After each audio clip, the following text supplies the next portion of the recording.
Alright guys, we should be okay right now. It's okay as usual. And let's get started. So last time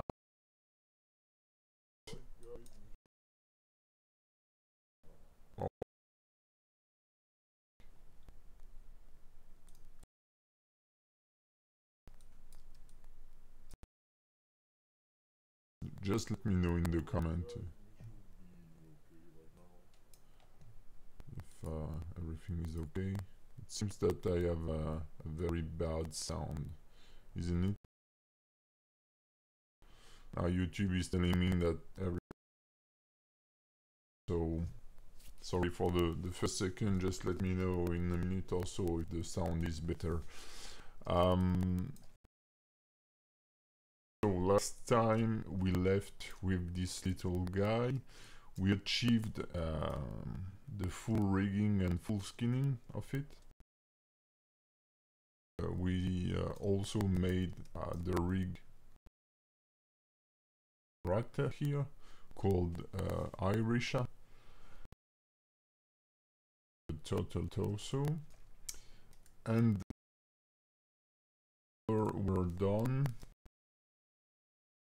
Applied an automatic weight on her, which generally outputs pretty decent.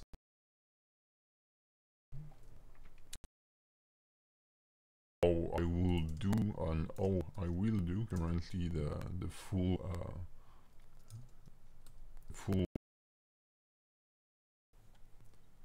because there are always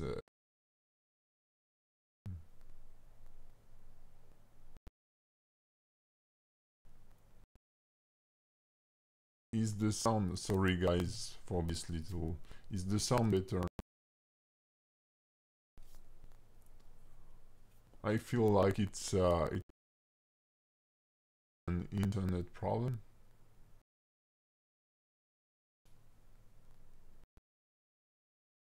Maybe I have to switch my cable.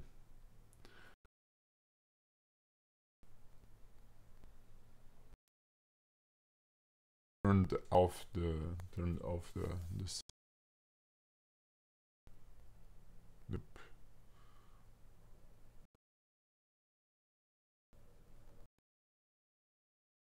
check.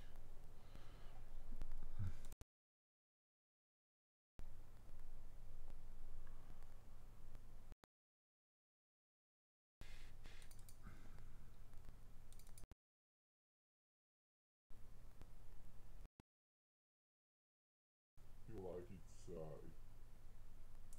the sound better. Okay. I think I need to disconnect this and restart.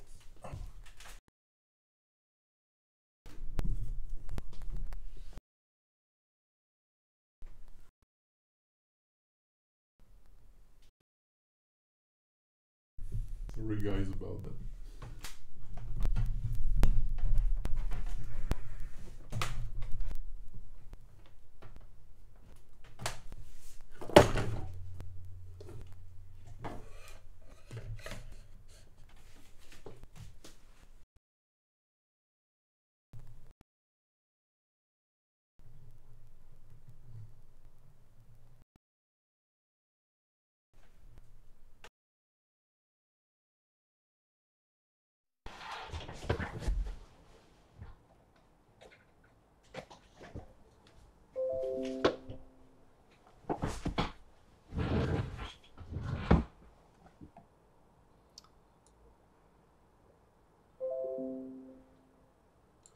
So is the sound better now? I'm just checking the sound, I'm sorry guys.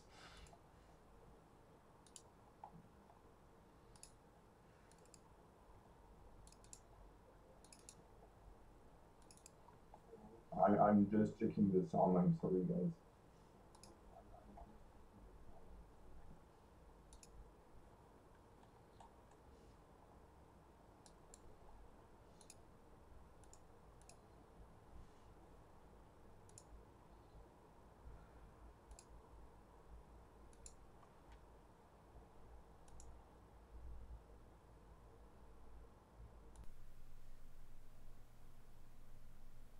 Okay, it should be better now. Test. Sorry.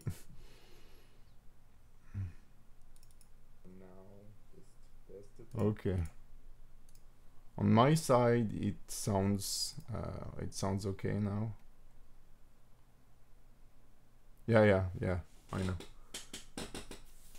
So I got rid of any feedback and echoes, and it seems that I fixed the microphone issue. So there is always a lag between what you see and what I'm currently saying. Okay, thank you, people. Can revise the camera position so that you don't miss any of my awesomeness. So I'll take it from the beginning. We've just lost like 5 minutes. That's fine. So we've made the weight painting for this character already. Everything is rigged and everything has been automatic weighted for this character. So as I was telling while the sound was so creepy, is that generally the automatic weight gives you very decent deformation.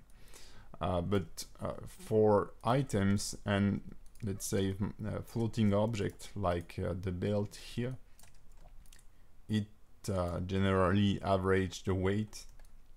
And also you have to make sure that items rig doesn't affect other parts like this one.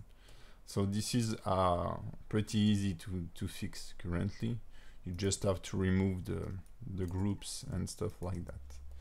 So I was wondering if Embu was here today, because on last streaming, I don't know if you remember, he input some nice informations about weight painting.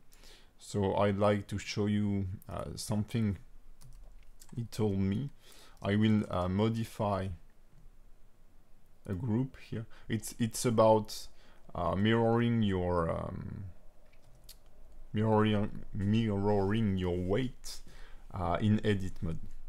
And one thing that I was looking for in Blender, and I found this solution once, but I didn't remember how to do it again, and so he showed me by email. So thank you, Embu, for this. He showed me by email in the video how to do it. So as soon as in the options here you have the X mirror enabled, if your character is mirrored, as you can see here, anything you do here will be applied on the other side, and it also works for weight painting. So if I go, I like to show this in solid mode. Okay, okay, it's because of the matcap. So if I go on to any group like this one, I will just modify this loop by adding more weight here, and we'll see that. So let's filter this with forearm.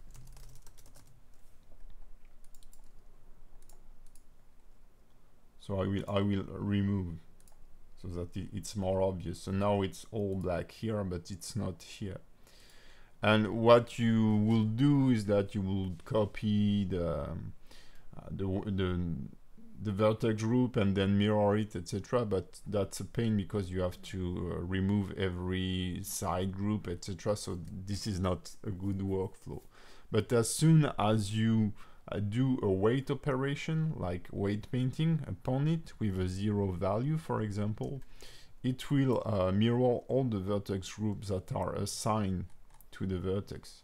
So currently there is only one now, the def n.l, but if I select another vertex here, you can see all the groups that are used by this vertex. And to transfer them, you just have to do a weight operation. And you can find here in the weight tools different operation here. And what you can do is just apply a label. So it will currently multiply the value of those vertex group by 1, so nothing will happen. But now on the other side, the group has been mirrored here. You can see that we have exactly the same thing. So this is very, very handy, because you could work on half of your character if you have made the weight painting by hand, by setting, and I think we'll do this on some part like the finger, by setting the weight paint using not using brushes but entering them here, which I like to do when I'm working on the fingers, for example. I generally don't paint because you have not that much room to work, so I prefer to work directly using keyboard entries instead of brushes. Okay, so let me know if it was clear enough. So now what I will do is that I will enable the deformation bones just to see them, or not yet. First I will clean the hips. So this is going to be pretty easy.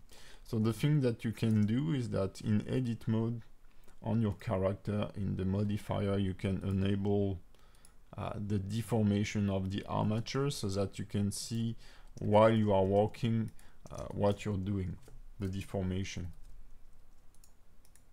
So maybe I've already fixed this. I will check that, show weight, the hips here. Yeah, I've already fixed this part of the character. So let's jump to this one here. You can see that this this jewel is floating here. So what I will do is that I will remove it from every group here, remove from all groups, and now it won't be moving anymore. And I will just I will assign it to the shin here with a 100% deformation, because I want it to follow the movement of the shin and not to be deformed when rotating the foot, for example. So now this little thing will follow the legs without any problem. And I get some clipping for sure here, but really doesn't matter. It's better to have some clipping than to have weird deformation animation wise. And I could add a control bone for this one. I've done this on other characters that had braces and stuff like this, but you add inputs into your animations that won't really be seen. So it's important if it's big parts, or if those are important parts to read the character. But here she won't be moving her legs that much, as she will be sitting on the turtle, so that's fine this way. So now what I'd like to see is how this one is rigged. So here I have this armor part here that is deforming a bit. I will check if it's a floating element by pressing L here. You can see that it's linked to the leg. So if I do a full weight paint on a full weight on one group, this is gonna look very stiff and it won't work very well. So I could do this for this part, and I think I will do this for this part, but for this part I will keep it deforming, because as you can see it looks pretty natural. Okay, it doesn't distort on the front end that much, and on the back part of the leg here it will be mostly hidden whenever the leg is folding like that. Okay, so what I can do eventually is to assign for this floating part the same weight as one of the vertex, the closest one, so that it doesn't deform. I will copy it now it should follow, but you can see it's sliding a bit upon the character. So I have to make the choice whether this clipping is not a problem or is a problem, and I feel like maybe I can fix this by just splitting this part in two and copying these vertex properties. And now I've lost the round shape, so I will need more weight paint here. And as I'm super lazy, and as we can't really see the distortion here, and yeah, also you have to think that this character will be on this character and will be seen like that. So you mainly have to make things looks believable, not perfect. Okay.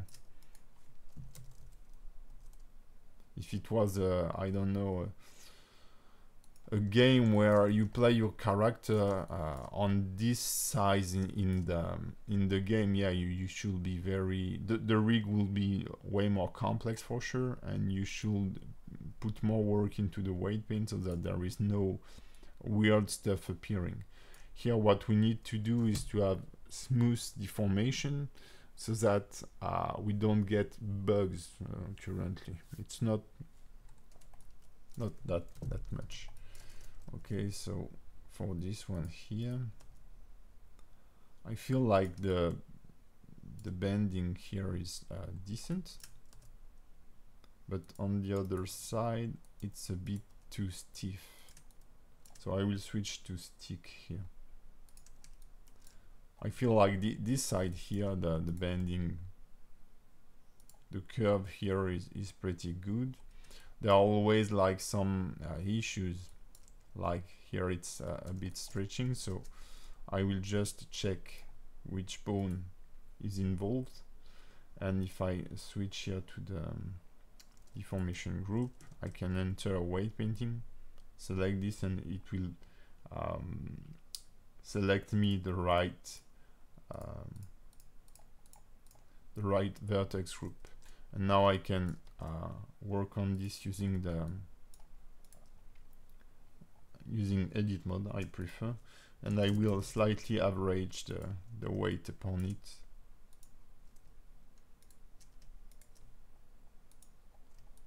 to get better deformations here.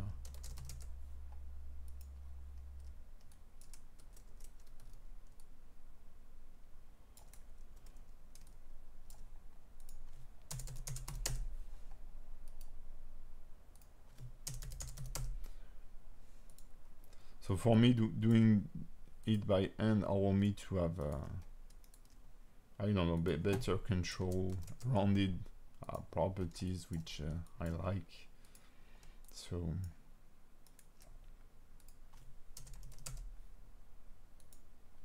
the idea here is to get a nice curve, let's say.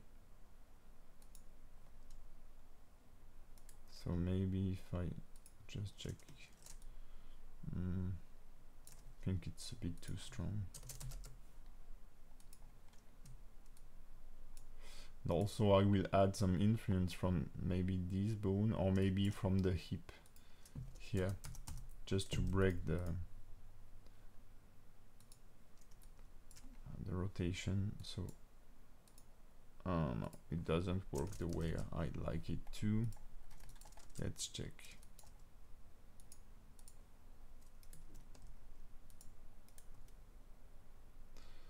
So for the spinning here, it's decent. I don't like the distortion on this loop here.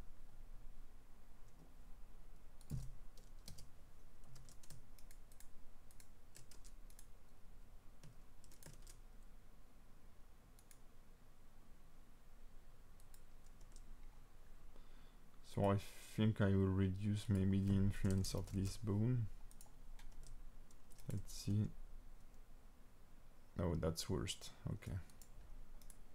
So I need to increase it. Yeah, that's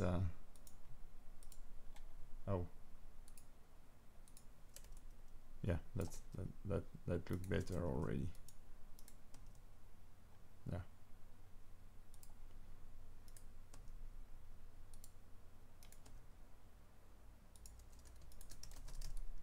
Now on the other side, I will just need to, yeah, the weight paint here is pretty awful. So let's try here 0.4 if you want, 0.1 here, 0.05, just something very subtle.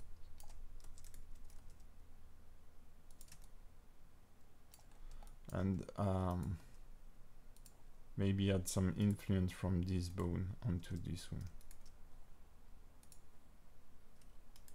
So here 0.6, let's say, and 0.1 should be okay. No, a little more. All right. So I'll be animating both of those at the same time, mainly to get some how to say follow through animations. So now I will just reduce a bit the influence on this part. I will check if the hips are influencing this area, and it's not. So maybe if I add some hip influence, it will avoid the strange clipping we had.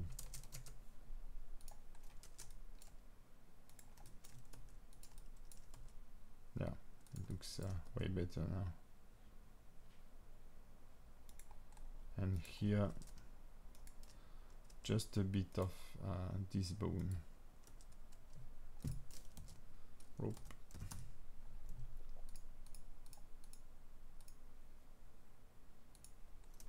Okay.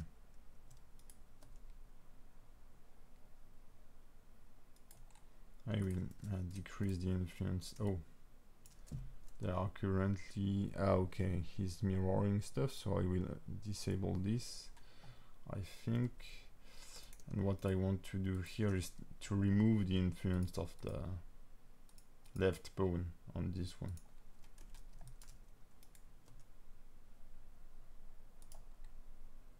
It will happen that you have some, I don't know how to say it, but some bleeding from the influence of a side on the other, and it won't look good at all. I want to reduce the influence of this bone here.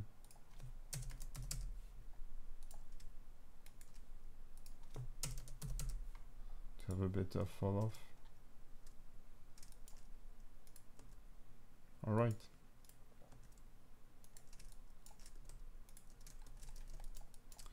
So I will disable the axis to keep it, and in the display the relationship lines to clear up the view.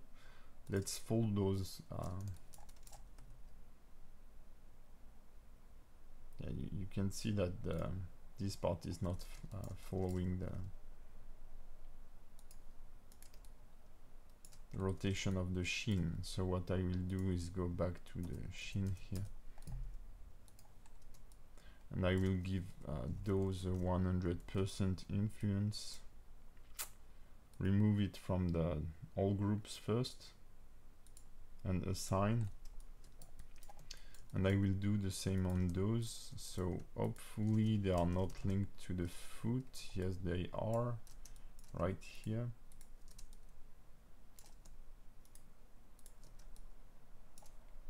So let's see how it goes. I think it's going to work, but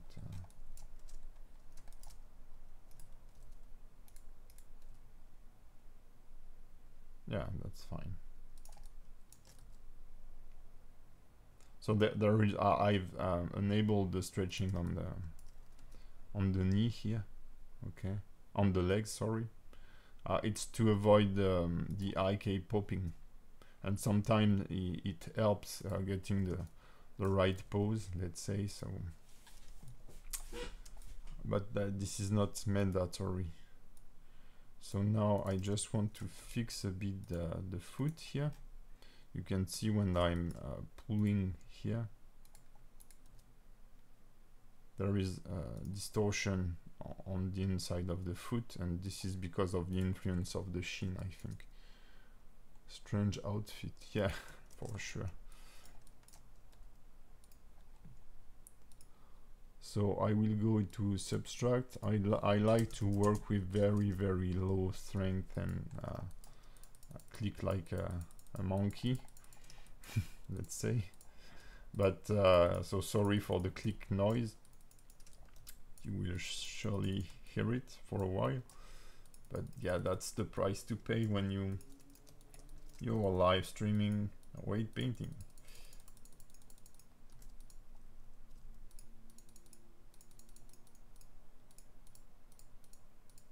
Now I'm just trying to average the weight here, because you will think that this is not the foot, the shin should not be affecting it.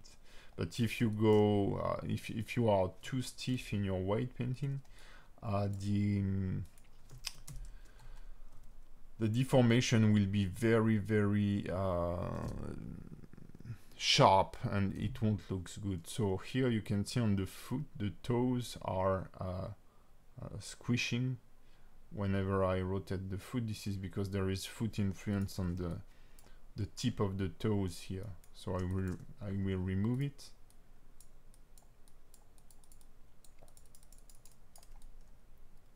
And also do this very, I would say carefully, but gently, and keep a progressive gradient here, so that the roots of the fingers of the toes are not don't have a too sharp distortion.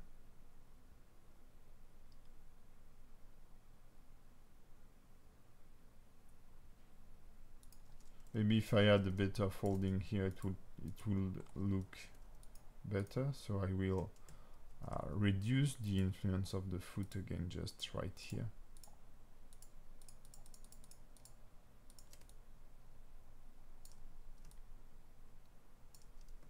And I can remove it on the bottom, I think, so that they will stay on the ground. Even if she won't have any walk cycle, just take it as if it was a standalone character.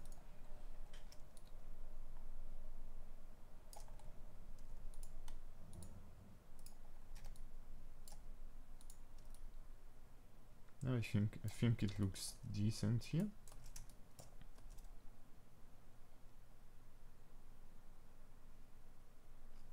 And I've forgotten something in the rig, as I see those, is that I want to have control on the toes separately. So I will enable the bone layers. I will re-enable my target bones. So there should be in the MCH here. And I have those two that I've forgotten to move onto the... Oh no, they are here. Okay, fine. And there is the offset. So nothing... Everything's alright, sorry. Didn't sew them because they are covered by the deformed bones. Alright, so let's see if the group were mirrored. And if I'm using the mirror option, which I'm not. So what I will try is the method we saw before. So I will select the foot, check if Blender see any mirror, and you can see that some of the vertex here are not mirrored correctly. And this is because of this piece of armor here, which is linked into the leg. So there is a time where he can't recognize how to say, the weight chain, and so he doesn't see this part as a mirror of this one. So I will have to weight paint this manually too. So I will go into weight painting. I will disable X mirror to avoid any strange behavior. And I will reduce the foot influence here.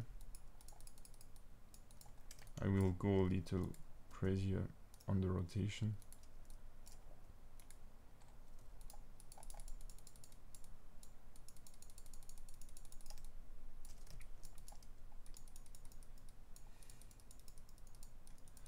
So that's one of the big bummers, is when you have a fake mirrored character and you think that you're done with one side and the other is okay, but some how to say, some parts are missing.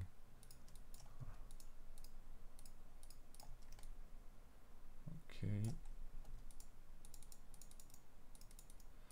So what you can also do to help you seeing how to do your weight paint is to try to have your topology like flowing correctly. If we check this part, for example, and if I was like, I will switch to mix and add more strength, you can see that it creates like a distort angle here on those four edges compared to the average flow.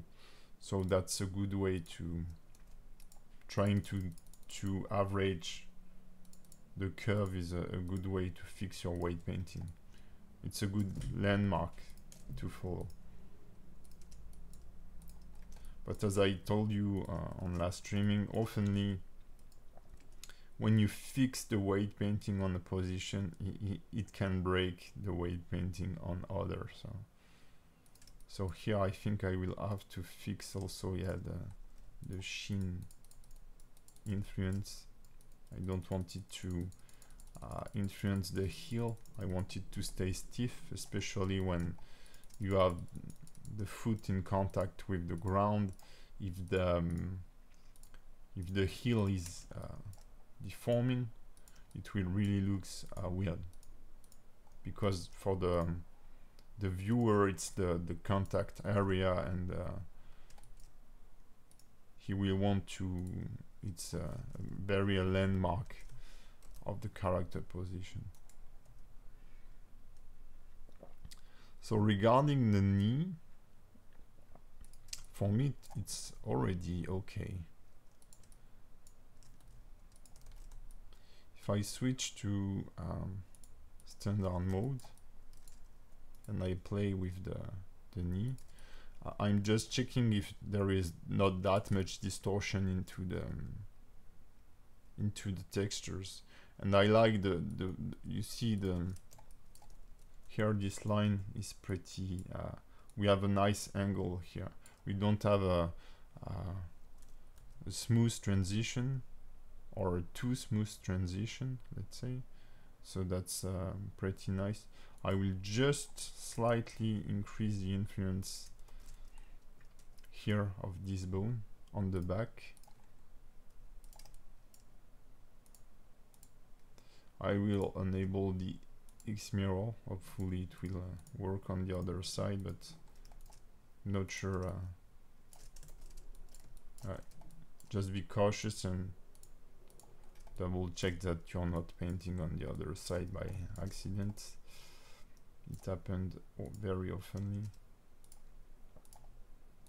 So here it's really tweaking. Okay, if I was in production, full prod, if I wasn't into the streaming where I want to show you the, let's say, a very clean way to weight paint, I would let it like this. For me it's okay.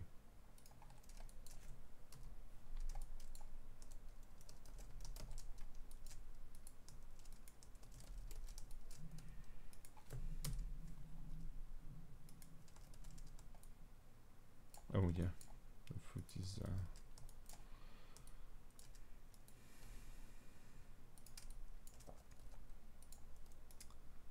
so here come one of the tough part. Here is the hips.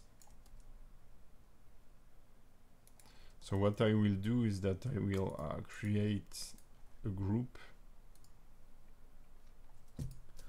to create a mask for those items here.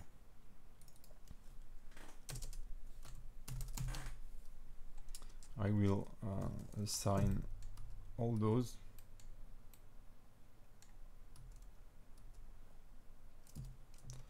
And add a mask modifier so that I can isolate those parts. Mask. And here you can reverse the group. So I will also add this little rope here. Okay. Now I can check the hips deformations.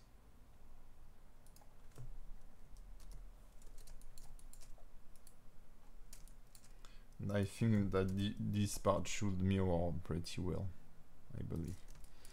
So let's see. So what you would do is to try to paint the area as panties, let's say, just to make the bone parts stiff. So for example, this area should not follow the leg this way. So I will increase the hip influence, and I will increase also the strength of my, so that it doesn't move that much.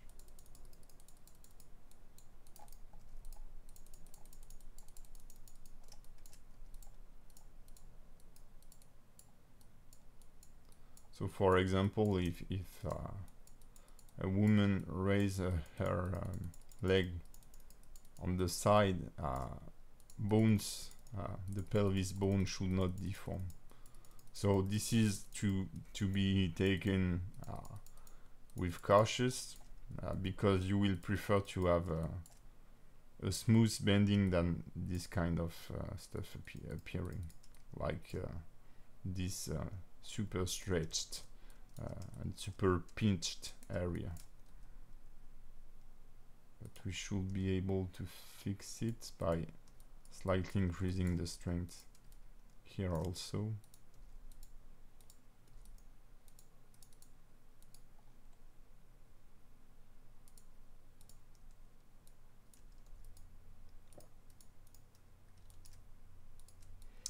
And it seems that I have some mirroring issues, so that's really sucks, because I will need, so I will try with topology mirror if it works better. But no, it's not influencing this area. Oh, that's really rough, because I will have to make both sides by n. Welcome to my world. So the streaming will run for 10 hours, I think. No, I should be able to do this in my usual 3 hours.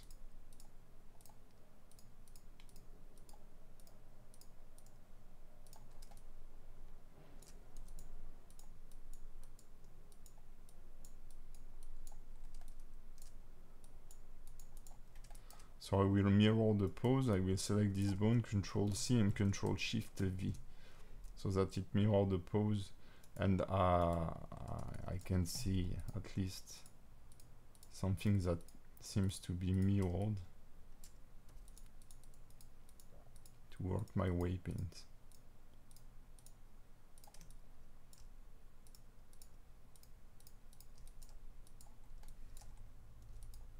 So as she will be sat on the turtle, it's quite important that this area at least deform correctly in this very position.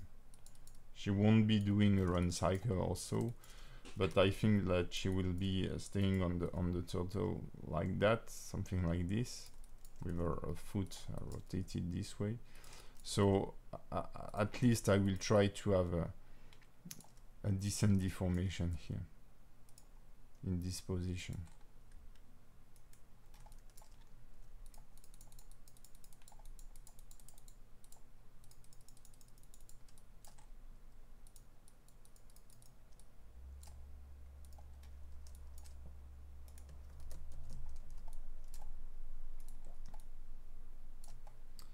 So let's switch to subtract and let's clean up, for example, this. We don't need the left leg to influence nor the chest area, but the other legs. And here it's testing, because the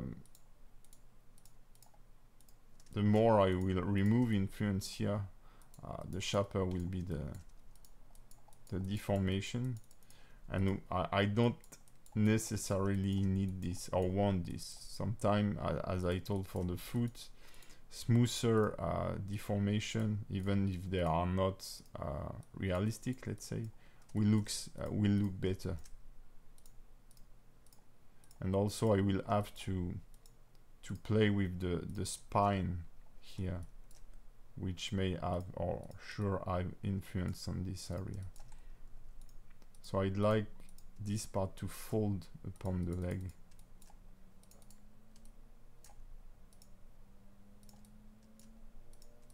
Like a natural grease area, fat area, sorry, not grease. It's the French word, so sorry. Now I'm just trying to average everything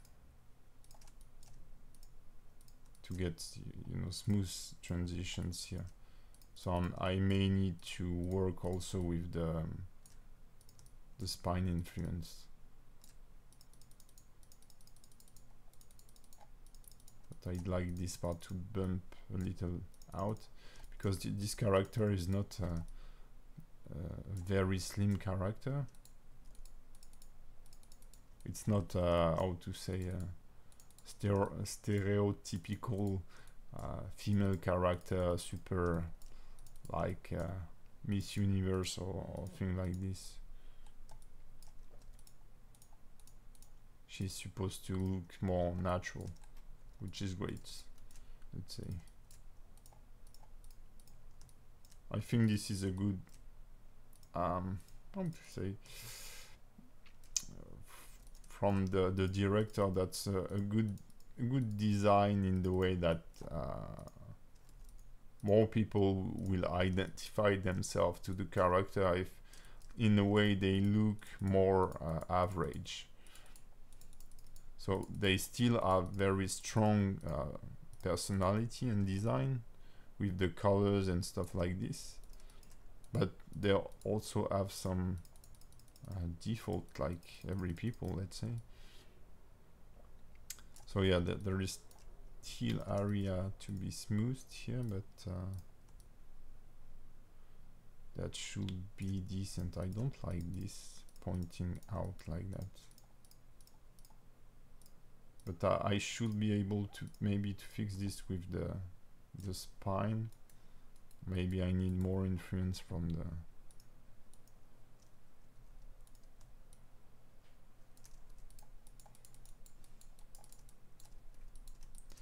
then there is the blur brush that you can use to smooth things out. I don't use it that oftenly because it tends to mess a bit with what you're doing, and I can't even see a difference here. So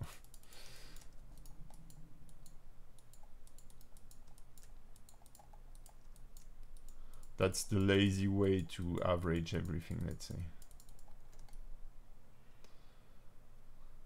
So I will have to fix this here too.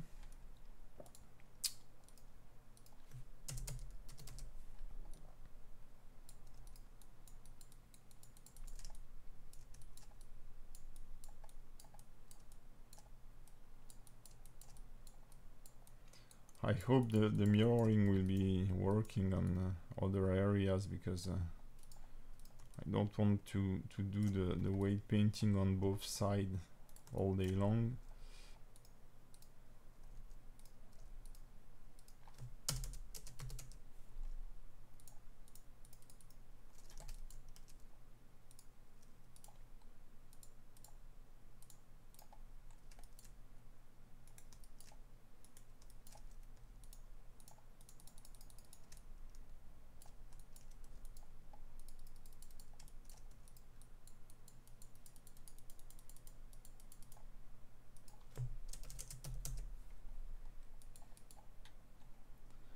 Hey buddy, still can't read Russian, sorry.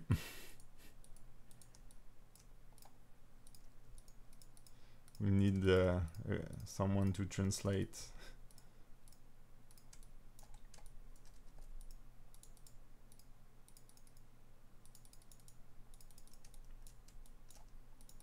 No.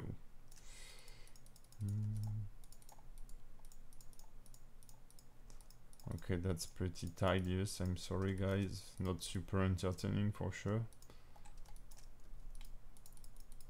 but it has to be done.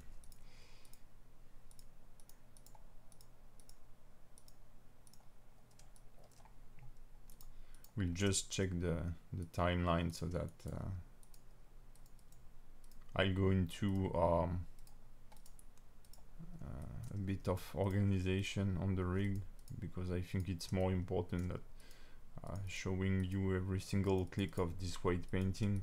So I don't think there are magical ways to do the weight painting. There are for sure tools, and Mbu yesterday pointed out some other tools in the studios, in big studios, let's say. You have people that do weight painting all day long. This is their specialty, as there are concept artists, texture artists, etc. There are riggers that create the rig, and there are also guys that do the weight painting. So whenever there is a specialty in a field, in a CG field, it means that it takes time, because you need to have someone doing it as a full-time job. So I don't think I'd like such a position for sure. But yeah, maybe there are some people that love weight painting and are willing to do it all day long. Auto mouse click add, and yeah.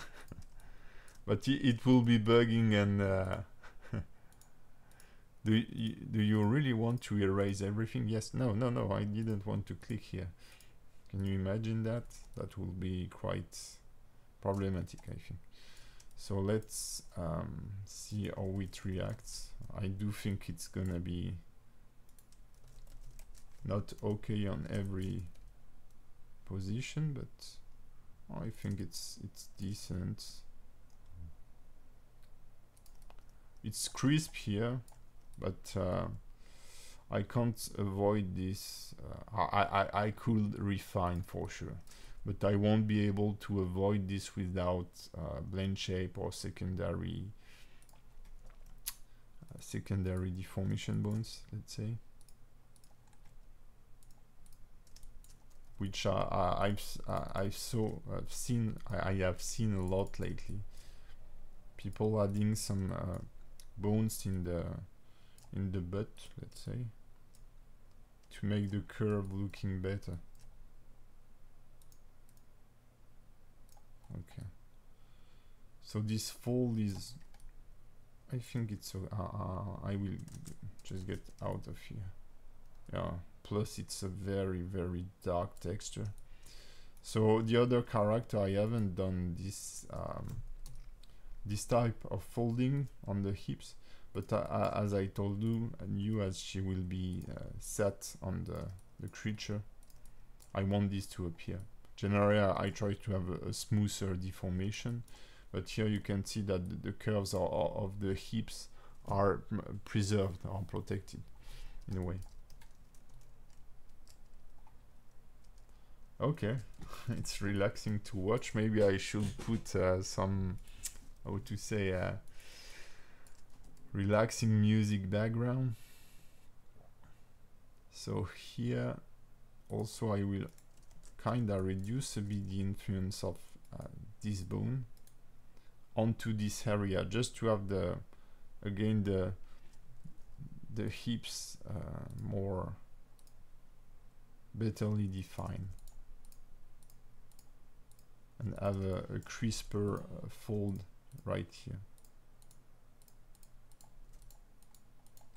And here I don't care about it for sure. We'll re-enable the X mirror. Let's see. Yes, something is happening. Don't know if it will work on the whole character, but this should help a bit.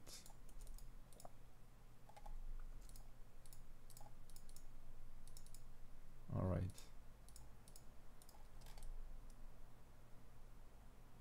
It's not super regular here. Maybe the strength is too high. So that's, it can be very subtle. Plus you have to deal with other groups that are polluting your weight paint.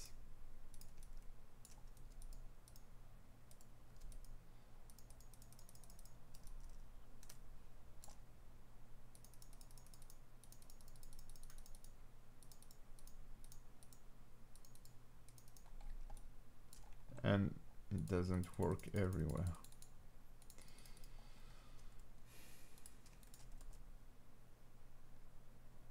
So on this side, it's still moving those areas, which I don't like.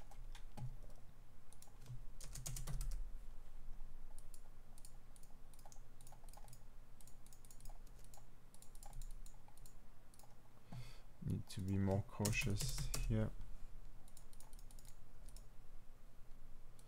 That's really a bummer. The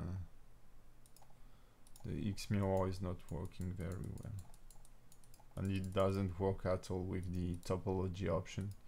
So I think when you enable topology, Blender try to currently see if you find any flaws, even if the vertex are not correctly ordered, any similar flow from one side to the other, but I'm not sure about it. So here you can see I have this strange shape. So I will try to keep it like to smooth this more regular. So I will add some influence here to get back to something a little straighter.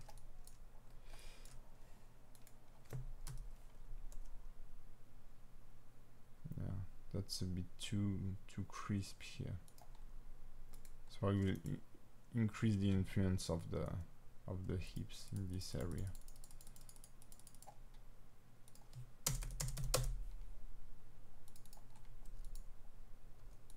Oh, also one thing I like when I'm weight painting, I don't like to have a fall off with my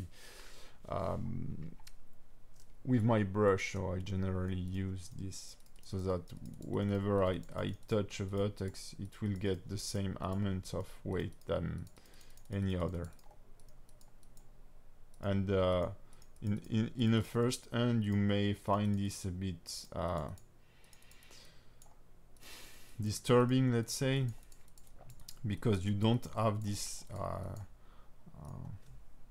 usual smoothness of the brush and smooth result in your weight painting. But the more weight painting you do, the better you know where you have to paint on, and then it becomes really annoying when you have this fall off in the quantity of weight you're inputting onto each vertex, and you want to be more accurate in what you're doing. And honestly, a good weight painting is doing it vertex by vertex. It's very important. So this is where having the right topology and the right amount of polygons toward your target, if it's a video game, if it's a film character, is important. Because if you have like twice more density on your character here, you should it should be done because you have twice more controllers and twice more information that you can move on the character. Doing a very high density character when you have to move only one thing, it doesn't make sense. If you want it because you want a nice resolution, then try to find a procedural solution. Now some engines allow tessellation, so they allow in a way subdivision, so you don't need to go crazy. So here I'm not sure I understand the problem. I think maybe the influence of this is a bit too important here.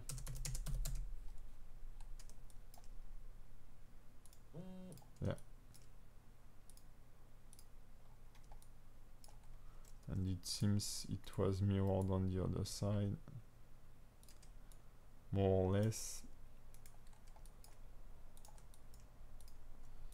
So this should be fine.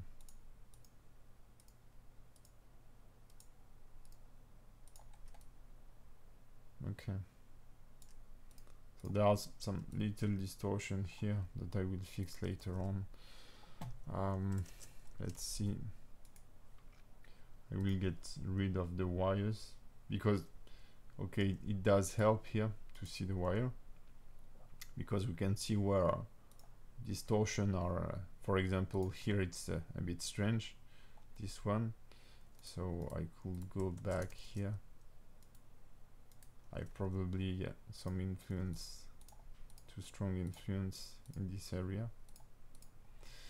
But the player will see your character without the wireframe for sure. So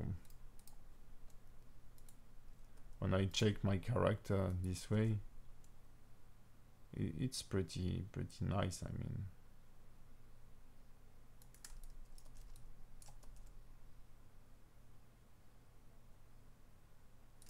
here I don't have weird folding, even if our fat here should be like making a small bubble like this, but this is not possible with the controller I have. And the back is creasing pretty well, I think. We'll just remove a bit of influence onto this area.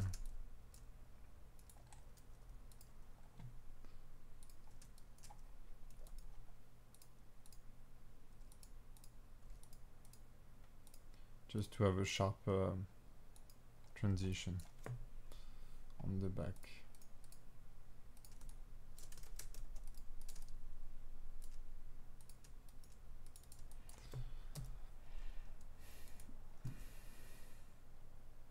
Yeah, that's fine for me. So that will be painful, but if you do this, your body is not creating a curve like that. It's it's more sharp for sure. So I think that's okay.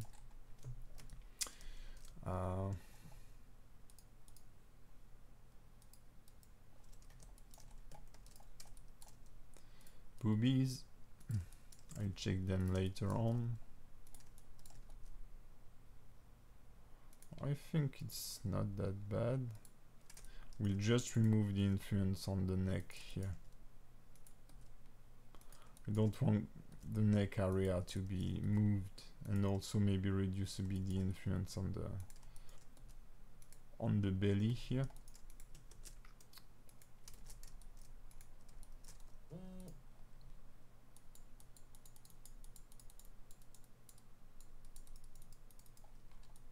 So here it's supposed to be hard stuff here, so I don't want it to be distorted when I will move the breast, and this area neither.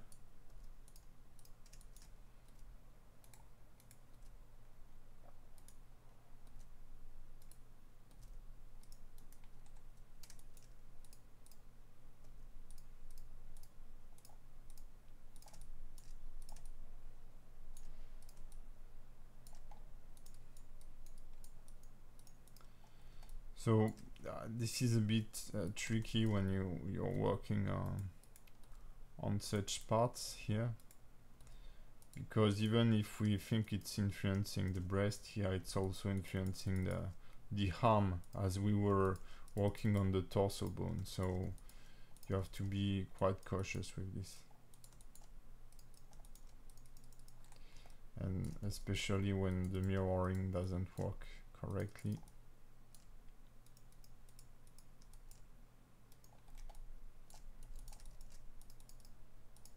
So breaking symmetry is very important on a character to make it more believable.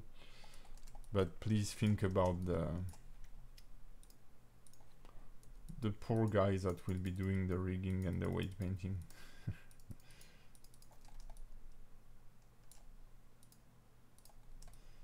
Okay.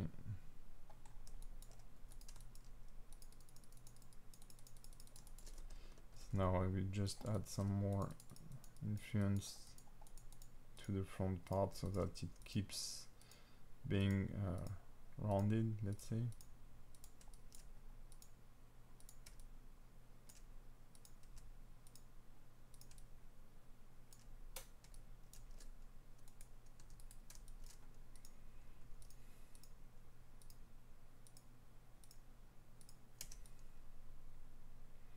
And since it's a fat and tissue here, that's fine if there is a bit of bleeding of the weight one on the other side.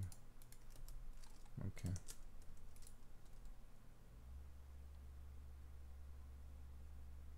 So the influence here on the chest, I don't like it at all.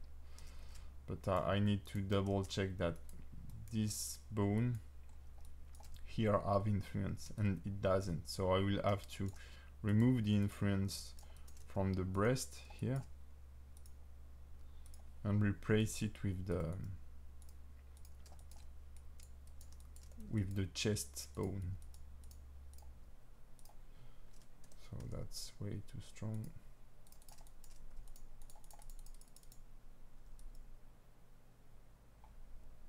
That light, oh sorry guys, yeah. I can't see my, oh yeah. Yeah, that's awesome. Like yeah, you didn't know I was a saint or what? Yeah, that's crazy. All right, I will keep an end like this while walking if you're fine with it. Maybe I can just slightly, oh yeah, that works. Yeah, this is the, you know, the cap of the camera, and if it casts enough shadow on the on the thing here, so that's fine.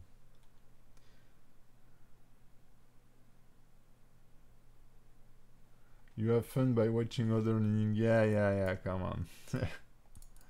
So you're all laughing in front of your screen and saying, ah, this poor guy have to do weight painting. Yes, I have, but I'm paid for. So that's fine. Okay.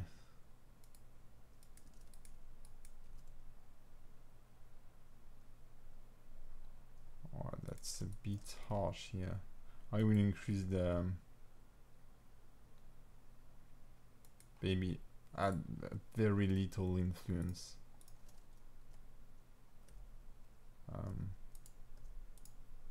Here.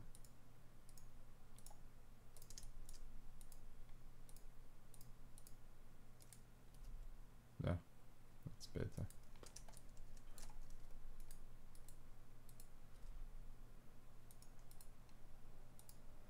Yeah, this was the godlike moment. Okay, so let's check the breast here, the chest bone. So I will have to bring back some influence here.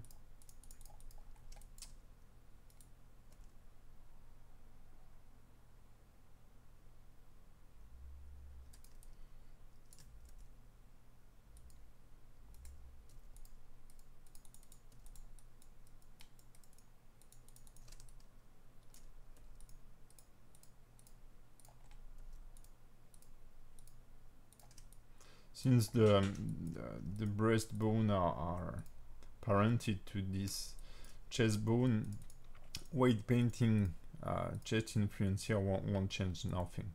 But the idea is that it will make the breast deformation more progressive.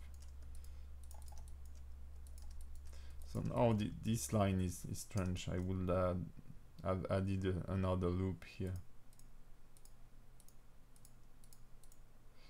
And the mirror is not working, but I'm fine with this.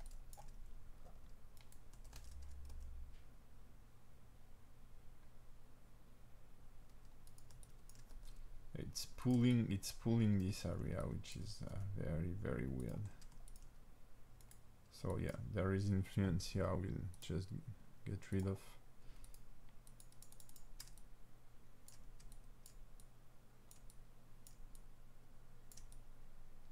And now I will just try to average the loops here.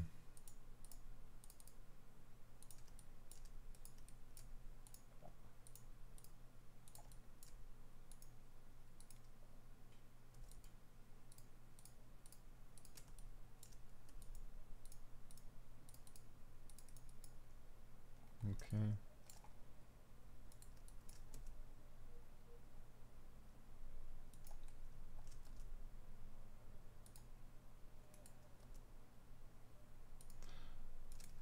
So whenever you do such a rotation, that's normal that I have how to say, crisp deformation here, because I would not achieve such a rotation of the torso without rotating this part too, and so I would have more something like this, you see, with more fall off. But anyway, this is a bit too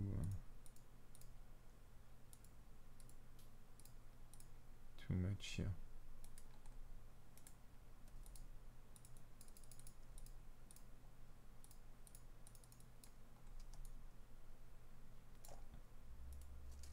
That's very tricky.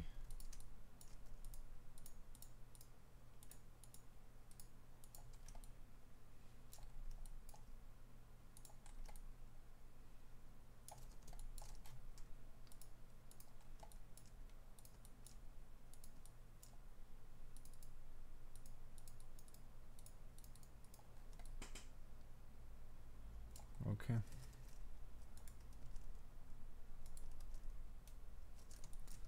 So let's see the shoulder. Oftenly it's also affecting the neck here, which you can see the neck is affected by the shoulder movements, which I don't like. So I will do this in edit mode, and I will just select those loops here, and in the groups here check for the shoulder, but I will type the name so that I get both sides. I will remove them, remove the influence of the shoulder on this area.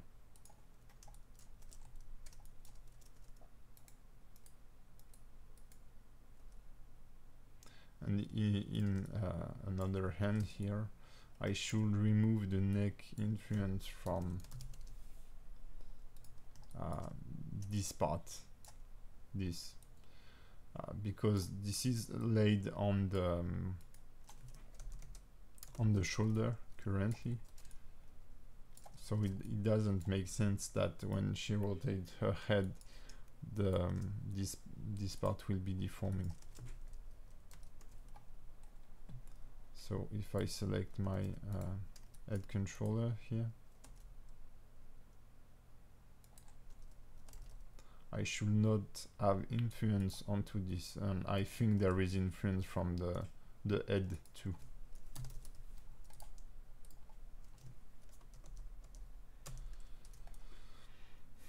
Yeah, a bit in the back here.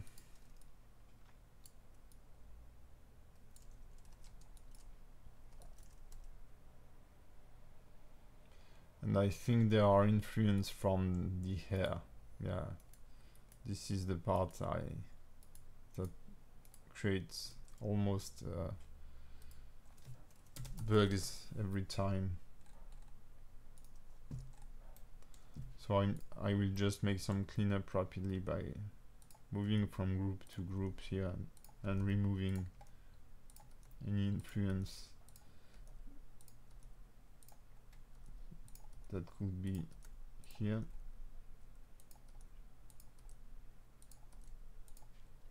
Okay. I will remove also this one for sure. So now let's see.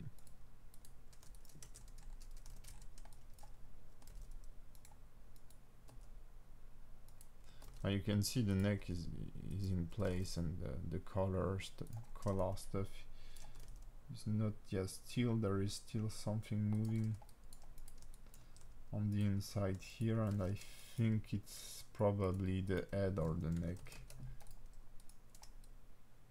influence.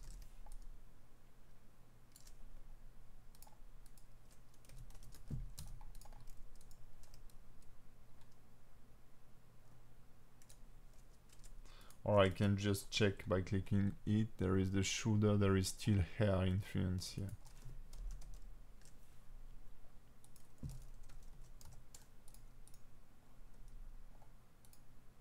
Oh, also on the neck. So I should have done this for the hair like that. I don't know if it's a separate piece. Yes, it is. So I select the hairs here, invert the selection. I will just get rid of it everywhere.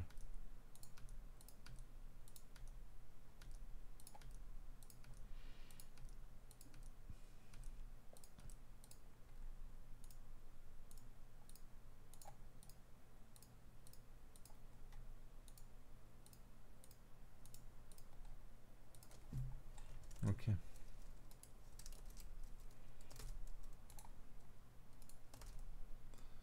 So now, yeah, the color, sorry, doesn't move anymore, which is fine. I prefer to have a bit of clipping like this than having it rotating whenever I rotate the head. It looks more natural. Now I need to check how it reacts when moving the shoulder. That seems to be fine. Also, I feel like the shoulder is not that broken. We have a nice fall off here on the front, and the breast is not moving that much, which is fine. And on the back, yeah, on the back it's bugging for sure. When rotating in front, that's fine, but back here I need more influence on those area.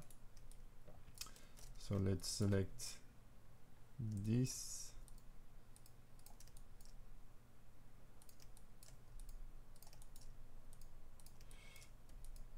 We need to slightly increase the influence here.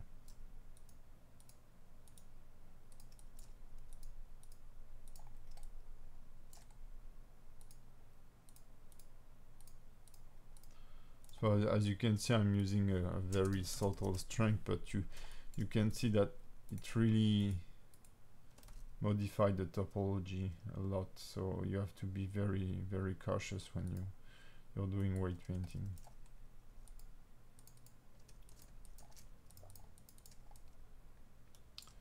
So I'd like to recover some round shape for the shoulder. And also you can see that everything is linked. This accessory is linked to the shoulder, so you need to make some sacrifice. Whether you want the global shape to look like a shoulder, or you want the shoulder to slide beneath this. So because it will follow, as you can see, and so I do prefer to keep the shoulder movement, let's say, more or less right, and make this following the shoulder.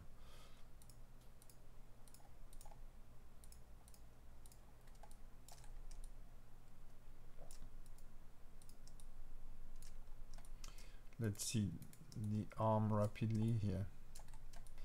So I will remove the influence of the arm for sure on the on this, because the arm will have somehow the same influence as the shoulder for the breast. Oh, okay, it's an IK movement here.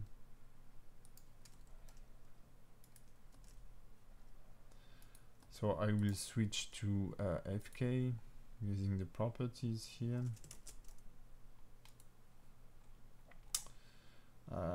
Okay, to fk.l, like that. I prefer to work in fk when weight painting. Arm fk.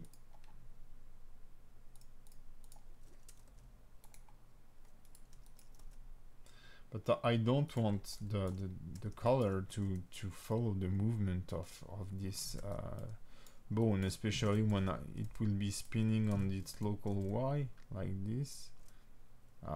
It doesn't make sense here. This area should really be isolated. So here maybe I could even use the edit mode to remove those from both arm.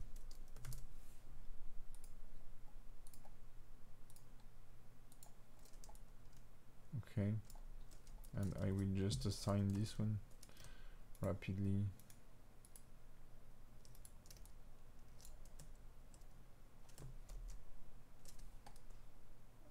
With full influence.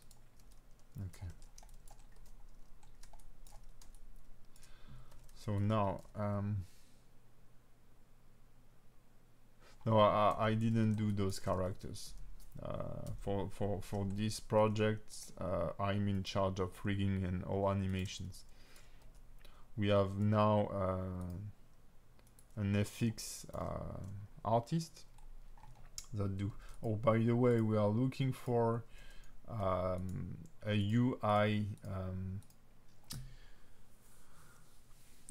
artist to and with like some kind of League of Legends style. So an illustrator with some UI experience will be the best than typically 100% flat style UI designer. We are looking for a UI artist, and this is a paid job for sure.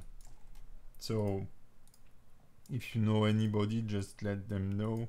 Then you can find my email on my website, p2design.eu, or just text me on Twitter or whatever you want.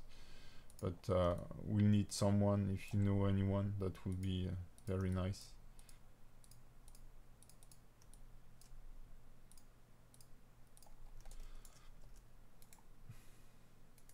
And yeah, for on this project, I'm in charge of the rigging, so as you can see, and all the animation. If you're following me on Twitter, I try to post animation whip as often as possible.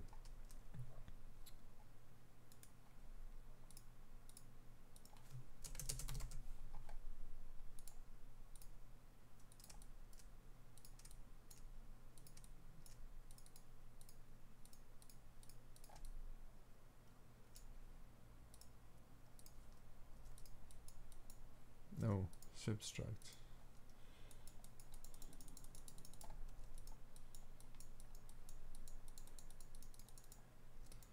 So one thing when you're painting the arm like this,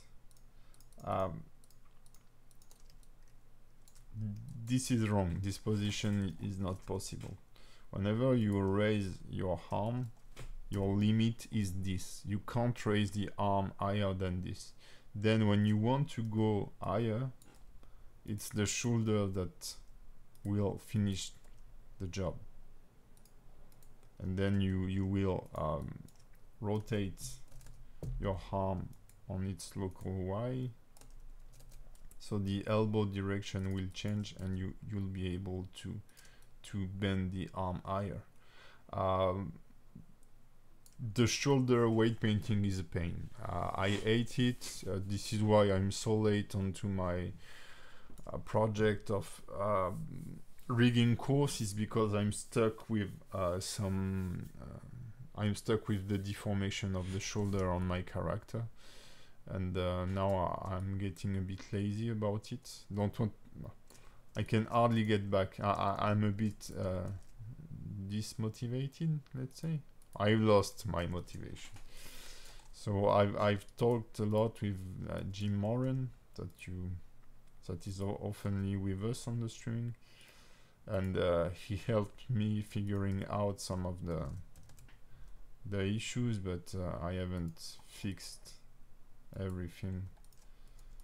And yeah, I kinda lack of motivation, especially doing rigging while I'm also rigging stuff here. I started a new character just for fun, and to learn ZBrush, just a bit of you know, doing another project on my free time, and not to lose my sculpting level. So lately, after lunch, I sculpt for a little hour. That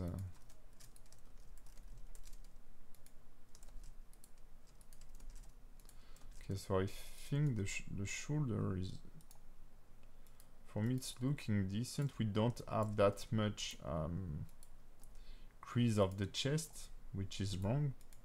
When you put your arm down, your chest doesn't deform, but there is enough influence. We have a smooth transition, and the torsion movement here, which is the most problematic, is quite okay. So here that's way too much for sure, and I haven't moved the shoulder bone, but yeah, I think it's decent. So let's check out this one. So I will give a little more influence from this bone onto the back here to get more pointy elbow. In the inside, I feel like it's pretty fine.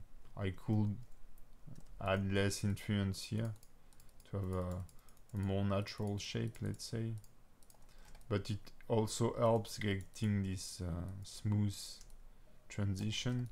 But on the elbow here, I will just add little more influence on this area, so that it will look a little more stiff and a little more natural.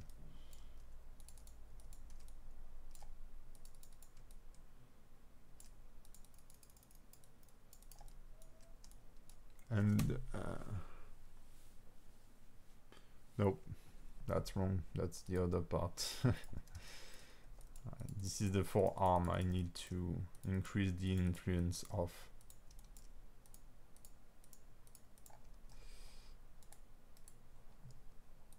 Because the bone that make the point is linked to the forearm.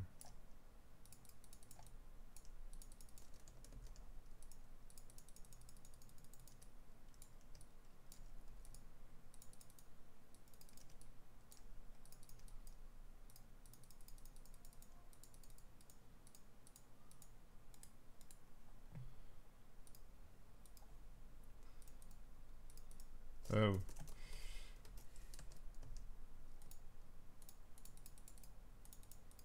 Okay.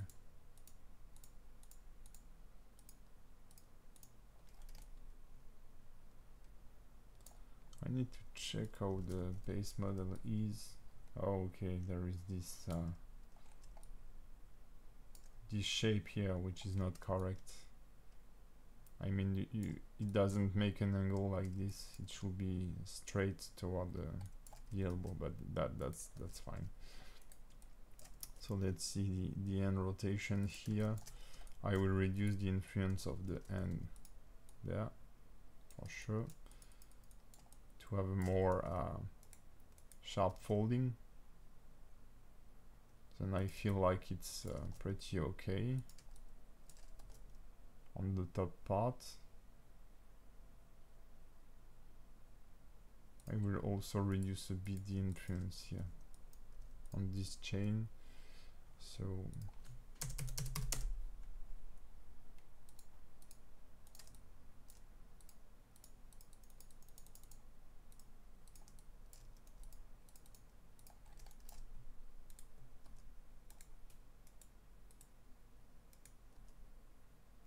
I think it's decent already.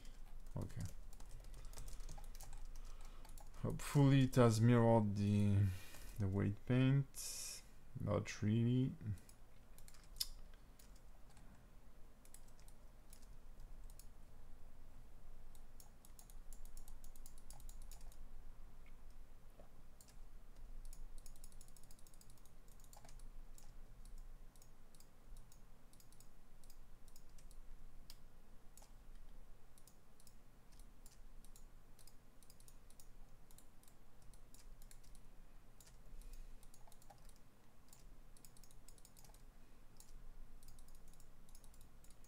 And I really hope that for the finger it will work, that the mirroring will work, because this is really annoying to do.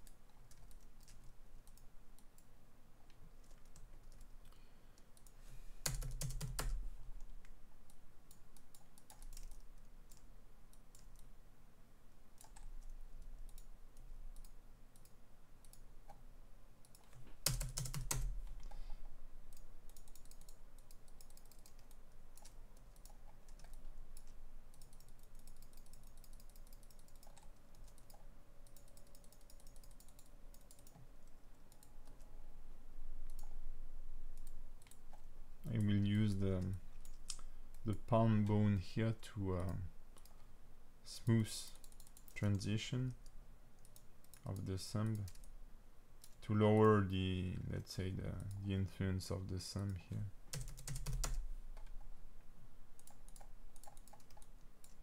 I don't animate the thumb that much on the characters, but lately I've started to animate a bit the fingers, which add a lot of work, additional work when doing the animation, but it often helps to read the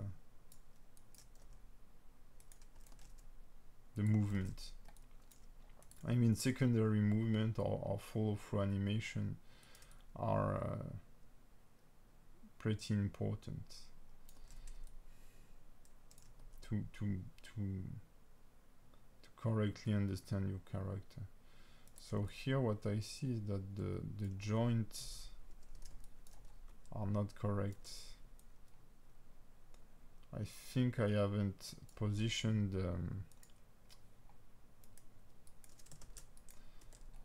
those bones correctly. So what I will do is I will check the X mirror here, enable the MCH and the deformation bone. The controller is based on this bone here, so that should be okay, and I will be able to line them afterward. but here there is clearly a problem.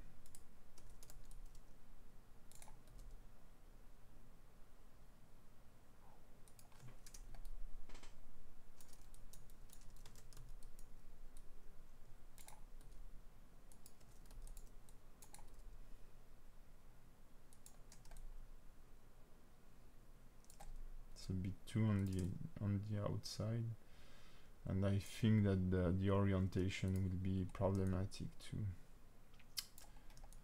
So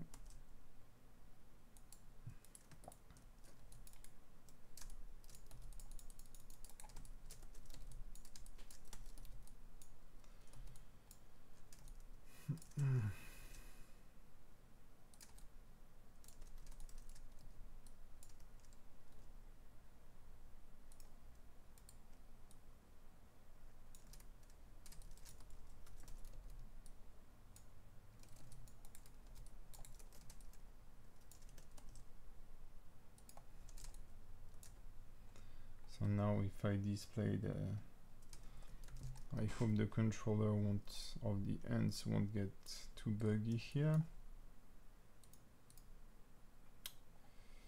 Don't know where they are though.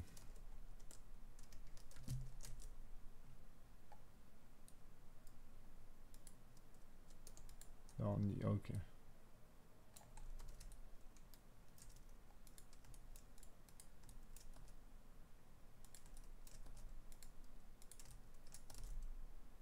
Okay. So now I sure have to rework the whole weight painting of this part, which is awesome. So let's see some maybe. Some, yeah. Oh, the influence wasn't that bad.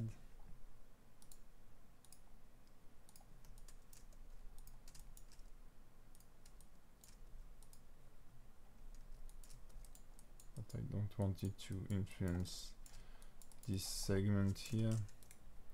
We'll switch back to stick.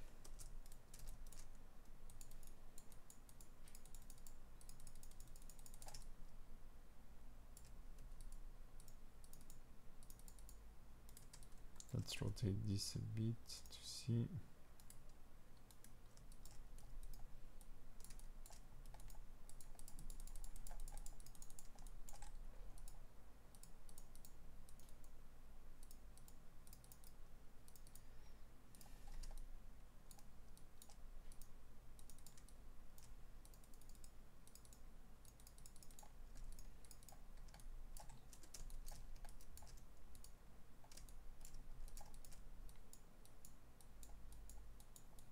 So here the loops of the finger are pretty well defined, so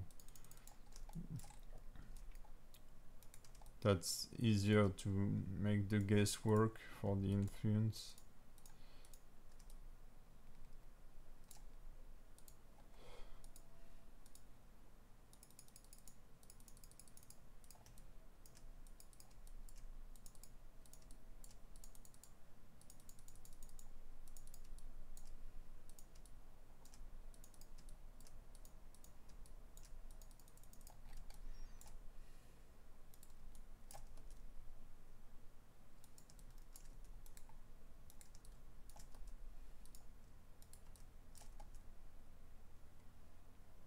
Yeah, but the orientation here is pretty weird.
So is there any topic you'd like to talk about? But because I don't have really anything to say about what I'm doing, that's pretty straightforward here.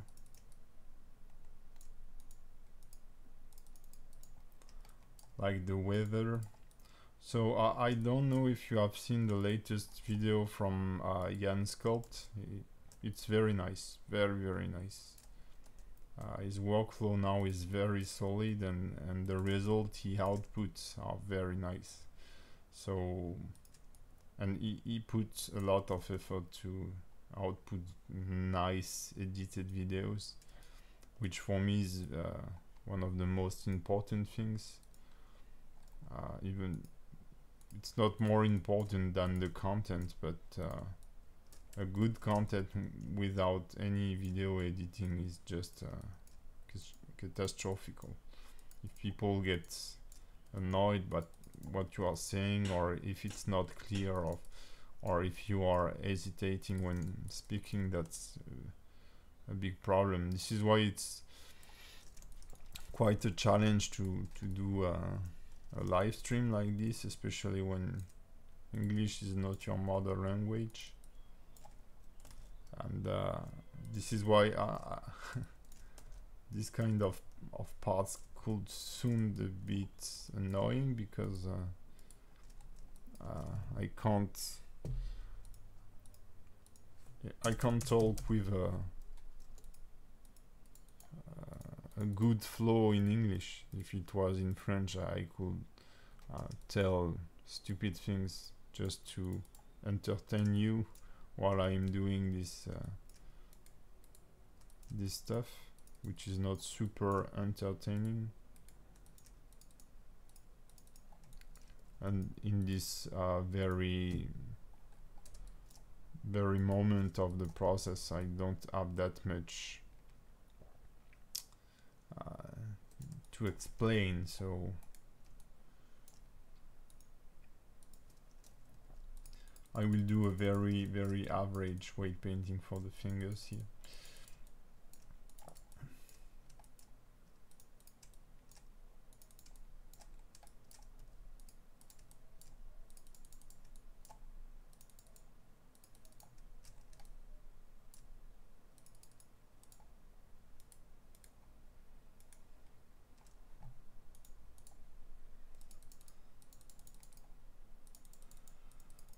Also, to be honest, the modeling of the finger is pretty bad. The joints are not placed correctly, so it has very long. This part is very long, while those are very short. That's I don't really like how our modeler did the fingers. Everything else is very nice for sure, but the fingers on all characters are a bit weird.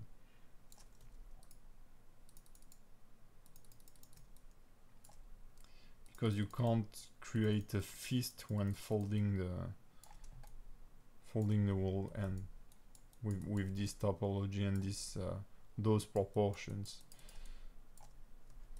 So I don't like to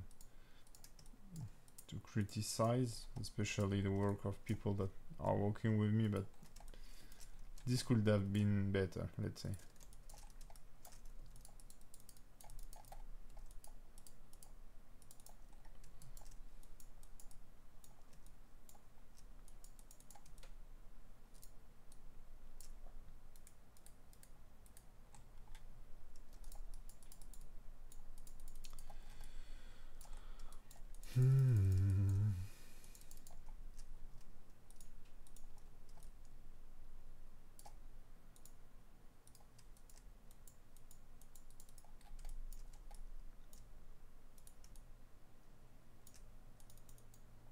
I have some cleanup to do here and there.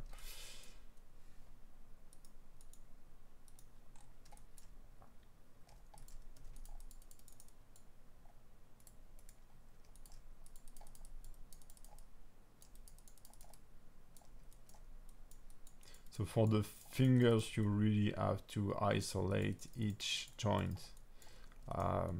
You don't want to have smooth transition. This I like this because the fold of the finger is very crisp, and you have this bulby shape here that you will try to keep. So make sure that you correctly isolate each joint. So here I'm honestly doing this very rapidly because I'm getting bored, let's say, and I'd like to show you more interesting things on how I do the keying set and stuff like that. Sorry about that.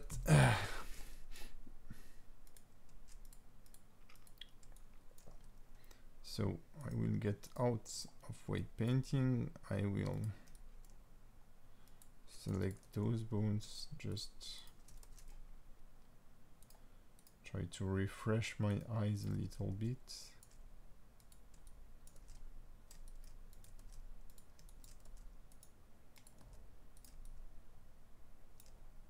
So yeah, as you can see, the rotation possibilities are pretty limited, but with those 3 bones I can do a lot of shapes, like a closed fist, pretty easily. So that's, for me, that's fine, that's enough. I won't be moving each finger one by one.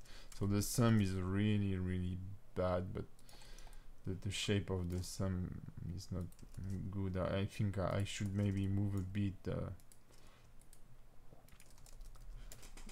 the fingers, or the finger bones, the deformation bones.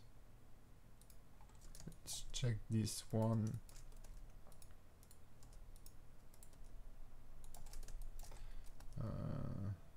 I feel maybe like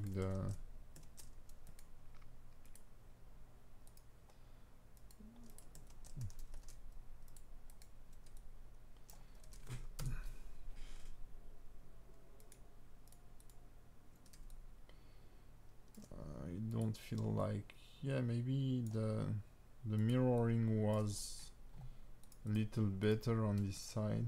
Still have some issues here, but I won't do them now. I'll do them offline later on. I want to go ahead with the hairs here. You have the ID. I mean, it's very tedious and not interesting.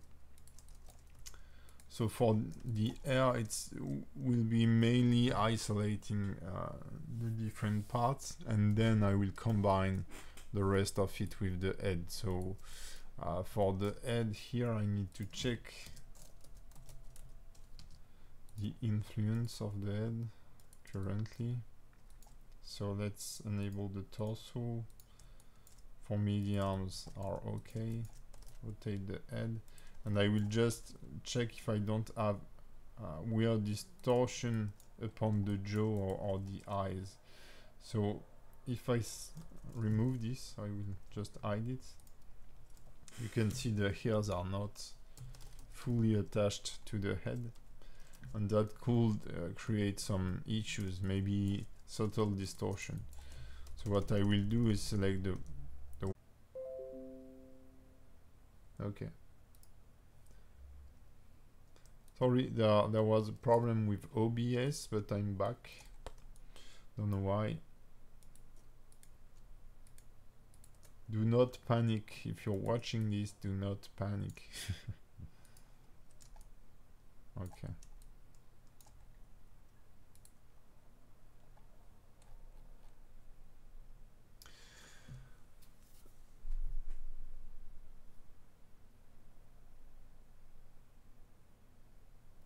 Yeah, absolutely. Moscow message. Weight painting is such an annoying thing. Yeah, on some character I'm animating the fingers. I will show you one just as a little break in this nearly 2 hours of weight painting. For example, this one, I've animated the fingers.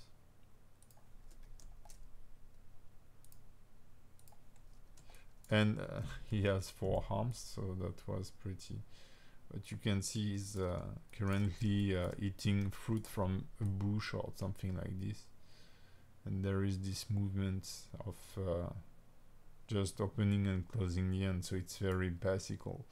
But on a more complex character or a more important character, like this one, this is one of my favorite character for sure. Maybe I've animated each fingers individually. That's possible. Let me check. Yeah, for this character, each finger were animated individually, but he's quite big. So, and what I like to do is add those. You can see here. Sorry, here. Those follow through animation, where when he move in a direction, the fingers, when you do this movement, the fingers are distorted like this, and then they arrive later on. Yeah, he's very big in the game. He's the boss. So I've made this one during holidays, so I was pretty relaxed and I wasn't into a production, let's say, production stuff where I need to do at least 2 animation a day to earn money, because if I do less, I will be losing money or stuff. And so I spent a lot of time on this one, and his animation are, for me, are the best, even with the progress I've made.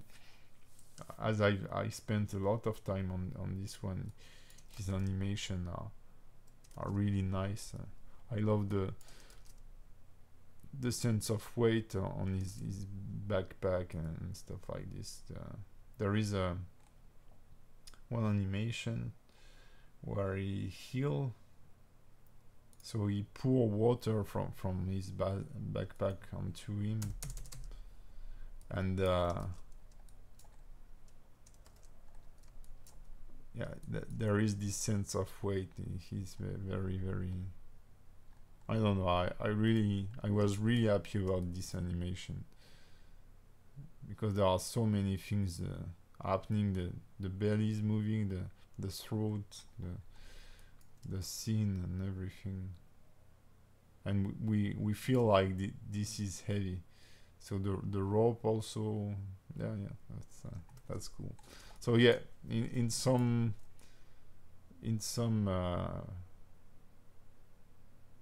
moment I do animate the fingers. I do have to do it. So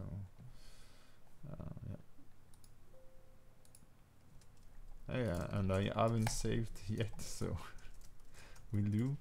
Okay, so let's just fix the hair, and then I will organize the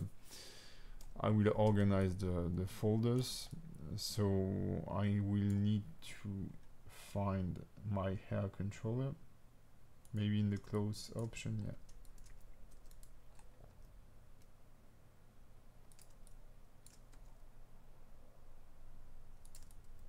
So fortunately, there are many parts that are not moving here, but here that's very weird. So this is mostly the cleanup I will have to do. It's to remove, so it's to add more influence from the head, for sure, on the top of it. So all the part that won't be moving, and also to avoid to have, so this is not clear here. You see the root of the bone there. There is one here for the deformation.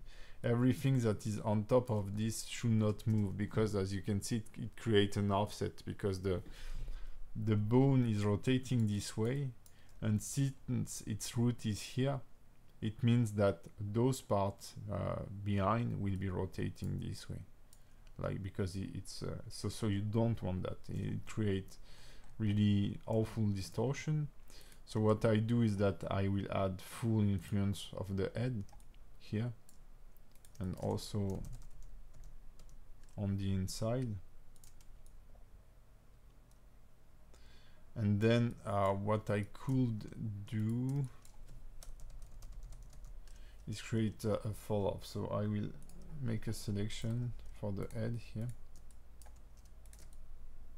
And when I do end weight paint, this is how I proceed. I select more, set a very low influence, like 0.1, then select less by pressing Ctrl minus. Let's try 0.2. So topology based, I will have better fall off of the weight paint, and then full influence here. From there, I should have less, but still distortion on the top, because I need to remove the influence of the different hair bones here. So probably I will tap hair here. And what I can do to help is to display the name, but I don't think if, yeah, okay, I still see them.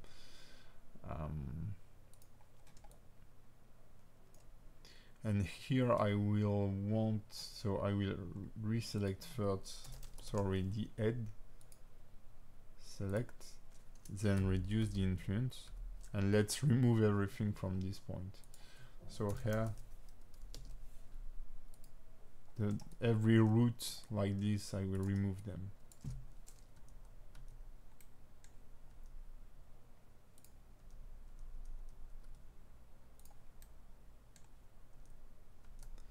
Then I will just have to smooth a bit the transition from one to the other.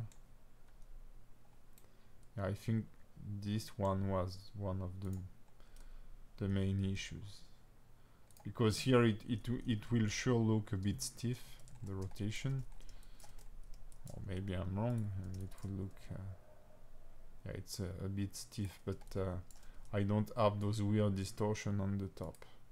So I will just add a little bleeding, and I think I will stay lazy and use the blur brush here.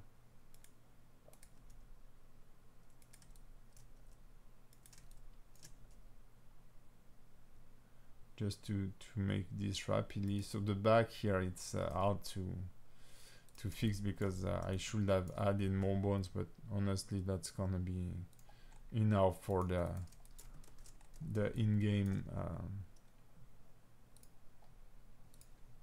sensation. It will work. I'm sure it will be convincing enough, let's say. So I will just blur those areas to have a better fall off, and I will also fix those later.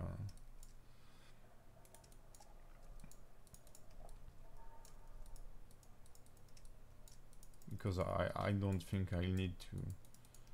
First, I don't think there will be that much to fix. And I don't want to spend like an hour fixing hair weight. I think now you have the idea about weight painting. I mean,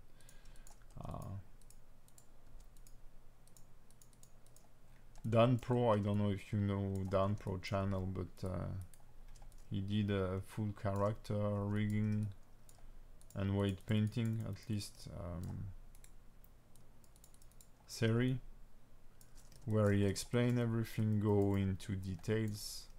So if you're struggling with your weight painting when doing character, you should really have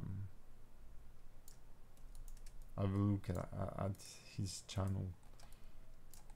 And generally speaking, and this is weird, maybe it's because he lack of regularity in this content, I don't know, but he has very few subscribers, while the content and the video he does are very well made, are very well explained, or I don't know, sometimes I don't understand the success of some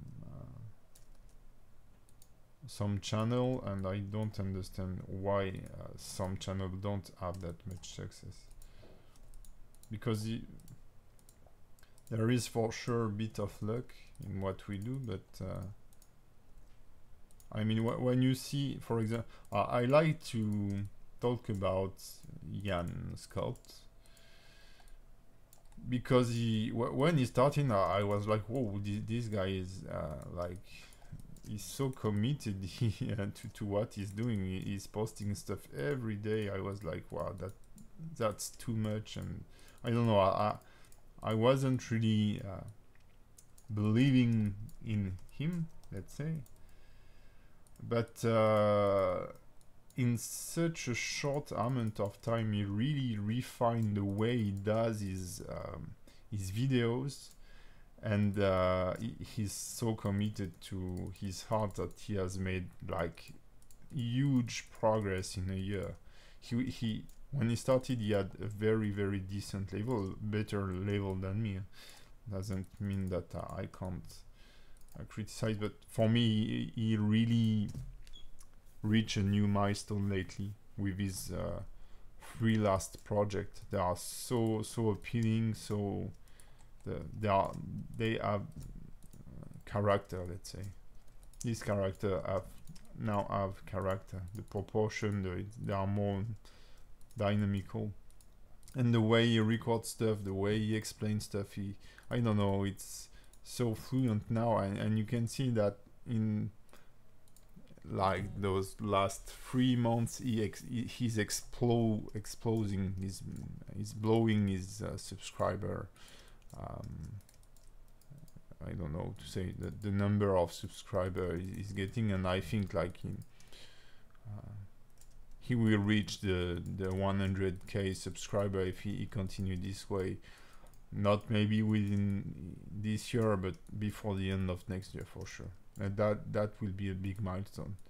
But I've talked with him a lot, or at least a bit, and he does. I mean, this is his way of life. He's drawing and sculpting all day long, every day of the week. He's on some video. If you look at him, he looks so tired. But he is always in a good mood, and always showing that he's enjoying what he's doing. So yeah, a big respect, a big thumbs up to Jan Sculpt right now. Really talented guy, and I'm really happy for him. He's punching through YouTube, which is not very easy, I guess. Or you need to be committed like 100% to it if you want to do a YouTube channel, because I know I have a decent number of subscribers, but I have a very hard time to make this to the next step. So my goal is to get to the 10k subscriber till the end of the year. That will be nice. So we'll consider the weight painting done for this, but I just remember that there is this lovely object also to be rigged. So it will be mainly the rope here.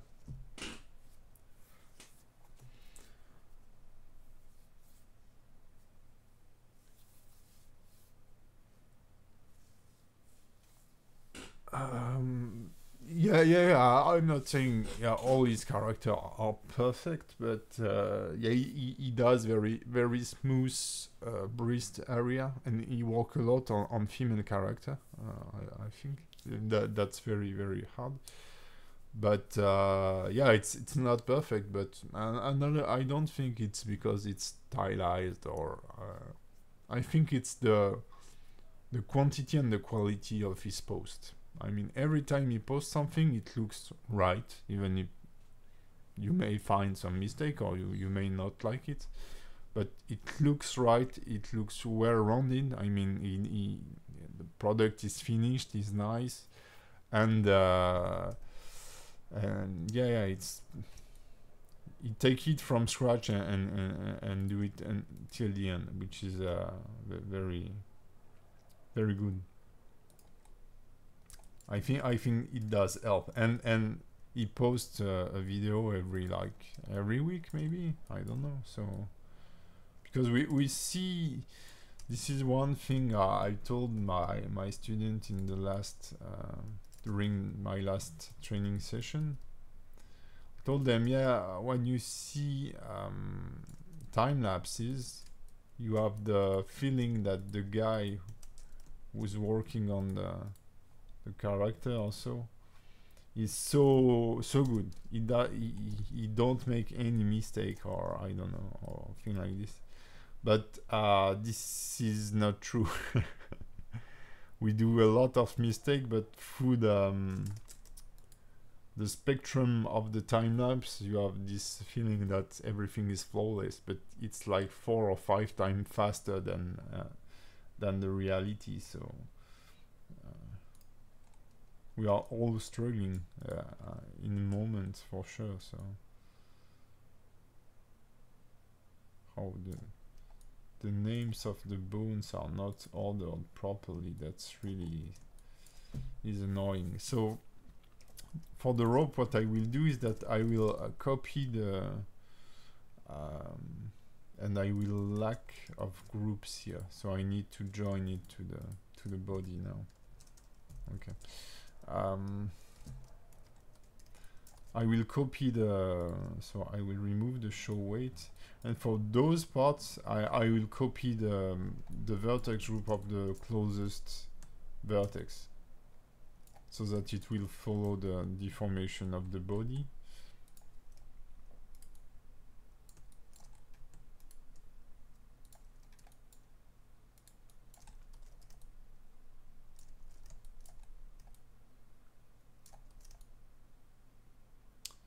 If I can figure where it is, like this one maybe.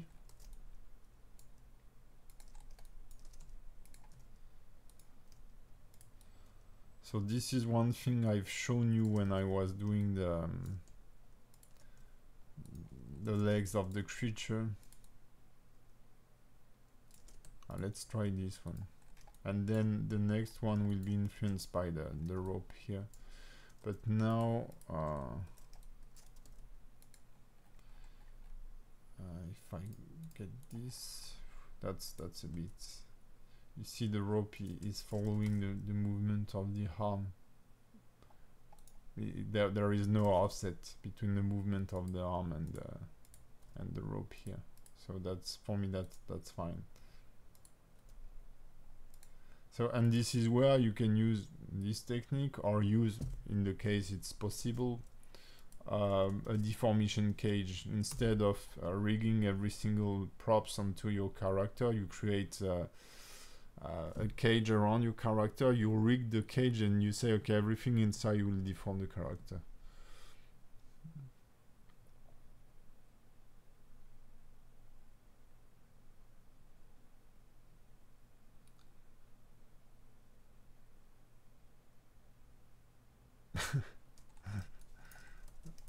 Why do you think his character looks, yeah, there oftenly looks, yeah, toward the sky like that.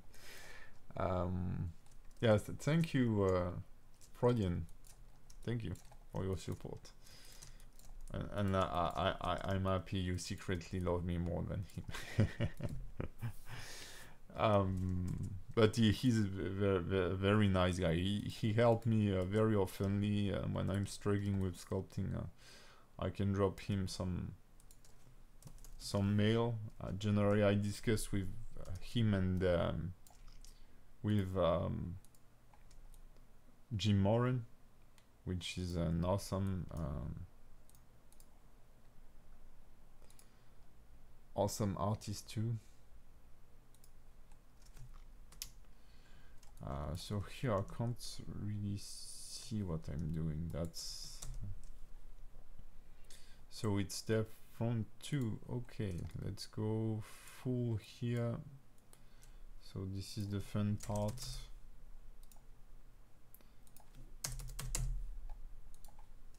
Or maybe I should isolate it, just to make things so much easy. Ooh, what a good idea. Then I will switch this back to octo here so that I can see what I'm doing. Okay, sorry guys, I'm back into thinking. Okay, so I will front one. Okay, hopefully they are correctly ordered. I will just make row groups so that it's I can see where it's deforming.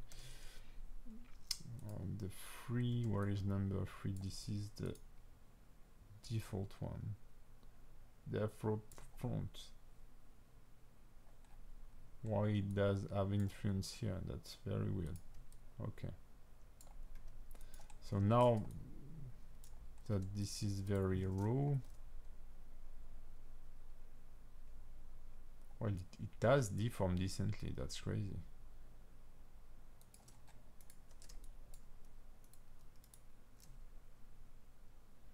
So number 1, let's, okay, it has already influence, so let's reduce it here, assign, and here let's try 0.5, assign. Then number 2 is this bone. I need to increase the influence here for sure, maybe add a very little influence here, because I don't like when blend. I don't want to select my loops. 0.1. So I think I will need to add influence from the drum itself here. Oop, doesn't change anything. Okay, that's weird, but let's keep it this way. But must be hide somewhere. Let's get back to this. So this one is the front number 1. Here it should be way smaller.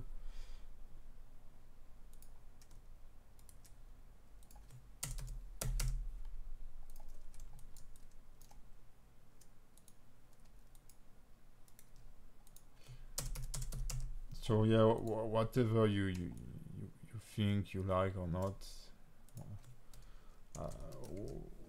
I think is one of the best example I know of what commitment can bring you, because he works like it's crazy on his models and stuff like this, and yeah, you can't really, you now can really see how he has improved compared to other people that just are lazy about what they are doing, or just don't take the time to do it. And he has made the choice to do it full time. So that's risky, because you never know if you will make money when working with Gumroad and stuff like this. And this is one of my problem, being more committed to making content for people like I'm doing right now, is that if you don't make a solve, for example, the Cliff Tower course did work pretty nicely, and I didn't got rich with it, but at least the amount of time I've spent recording it has paid, okay, to make things simple. But the Dragon Knight course, so I don't know if it was a problem of price, maybe, because I was over 50 bucks, and I maybe there is a psychological barrier to put more than 50 bucks into a course, but it didn't really work that much.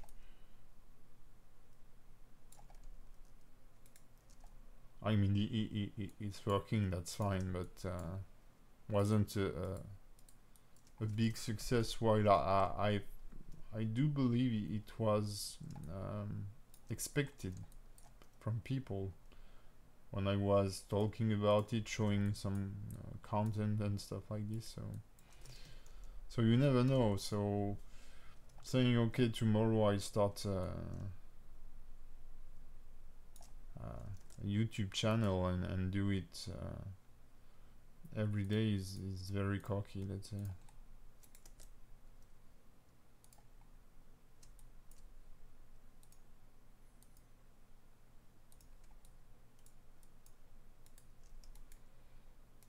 And then there is the time is spent, like, I mean, you have to choose, because people say I don't have time, etc. This ain't true. You're lying to yourself. That's it. Everybody has. We all have time to do stuff, but we choose maybe to watch TV or hang out with friends, have a social life, etc. I remember the time I've started 3D. I used to work like at least 10 hours a day, up to 12 hours, and then back home work like 4 hours in 3D, and on the weekend I could spend like 20 hours learning 3D. And it was a time in my life where I did not, I wouldn't say I've made sacrifices, because I was enjoying living like that, but yeah, I've made some choice upon my personal life, my professional life, etc. I wasn't hanging out, never, like for a year maybe. So yeah, you have to choose. And when you see, like, for example, all the lately I'm really enjoying listening to interviews while I'm working. I really like the one from Andrew Pricey. There is also a channel, Outside of Life, where she interview very top tier, but mostly 2D artists, top tier artists in the world, and they all have exactly the same discourse about when you hear what they're saying. They all have this this moment in their life where they have been doing this like for every day, hours and hours every day after work, etc. And they all say the same thing, like, if you really enjoy it, you will do it by pleasure, and you will prefer doing this than watching TV or whatever. Honestly, the hardest thing is to start. And if you want to be in this mood, you should just say, okay, every day, whatever happen at 7 p.m. or just after dinner, I start Blender. And if you are able just to do this, then you will start working, and you won't be seeing the time you're spending on it, because you've made the step of switching on your computer and starting to play with Blender. And then the satisfaction of the progress you will be doing, that will be enough for you to go further every day. I mean, I had a very hard time to start a new personal project of sculpting, and since I've started, I'm just like, instead of playing Dragon Ball FighterZ every night, I'm watching tutorials, I'm sculpting a bit, I'm really back into this. I want to be good at sculpting. I want to sculpt every day. So just because I was able to push myself a bit and say, okay, I do something more constructive, more productive, and you take a lot of pleasure. Currently, I want to learn how to use ZBrush. I really want to not to master ZBrush, because it will be mastering sculpting, and I'm not yet at this point. But yeah, I really like to be good at sculpting, and I really like to be able to do what I want in ZBrush, because whatever we think oh, that's very, very weird. Should not have influence of the rope onto the body of my character.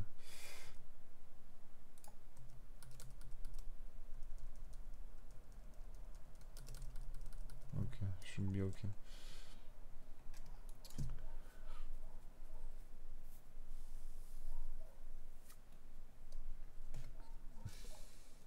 Yeah, my courses are pretty big, because whenever and even before I started creating Blender content, I don't like to.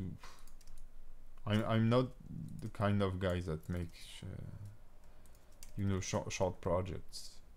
I like big, long, and painful projects. I think this is the way I progress the more generally. So, and so when I've done the Dragon Knights, I think I've worked on it more than 200 hours, and then you have to put this into like less than 20 hours of video content and explain everything you're doing.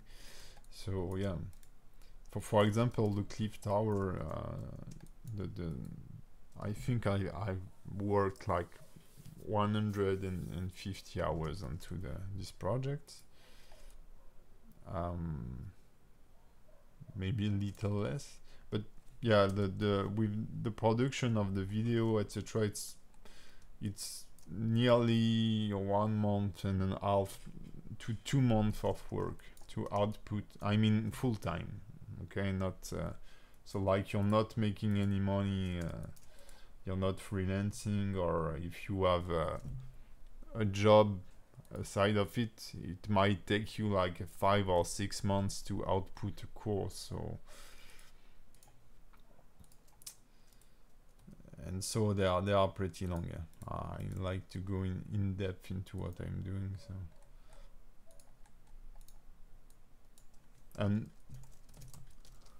I had some review from, I won't say professionals, but from other guys like me, and yeah, they were telling me that they were maybe not, yeah, they were impressed by the editing, and I point stuff. I spend a lot of time, even because I know my voice is not very exciting, or at least I speak slowly with a low tone voice, so sometimes it's a bit annoying to keep the attention. So I put a lot into editing the video so that it looks great.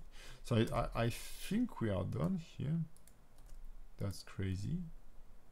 I still have here weird stuff here because I may have rope influence for sure. Yeah, from the back, which doesn't look good at all. So let's see. Yeah, also I will also remove it from those two here. Maybe here just a very little influence. Okay, so now it will be time to make some cleanup. So I will switch to this, and I will show you how you can create how to say, a script to display the bone into options, which is more handy than having the bone layers here. So now I'm using the same. So how much course, like it's not how much course you have to do. I mean, each time you publish a new course, there will be like 2 weeks of hype upon it, where you will make like a lot of money relatively to what you are doing.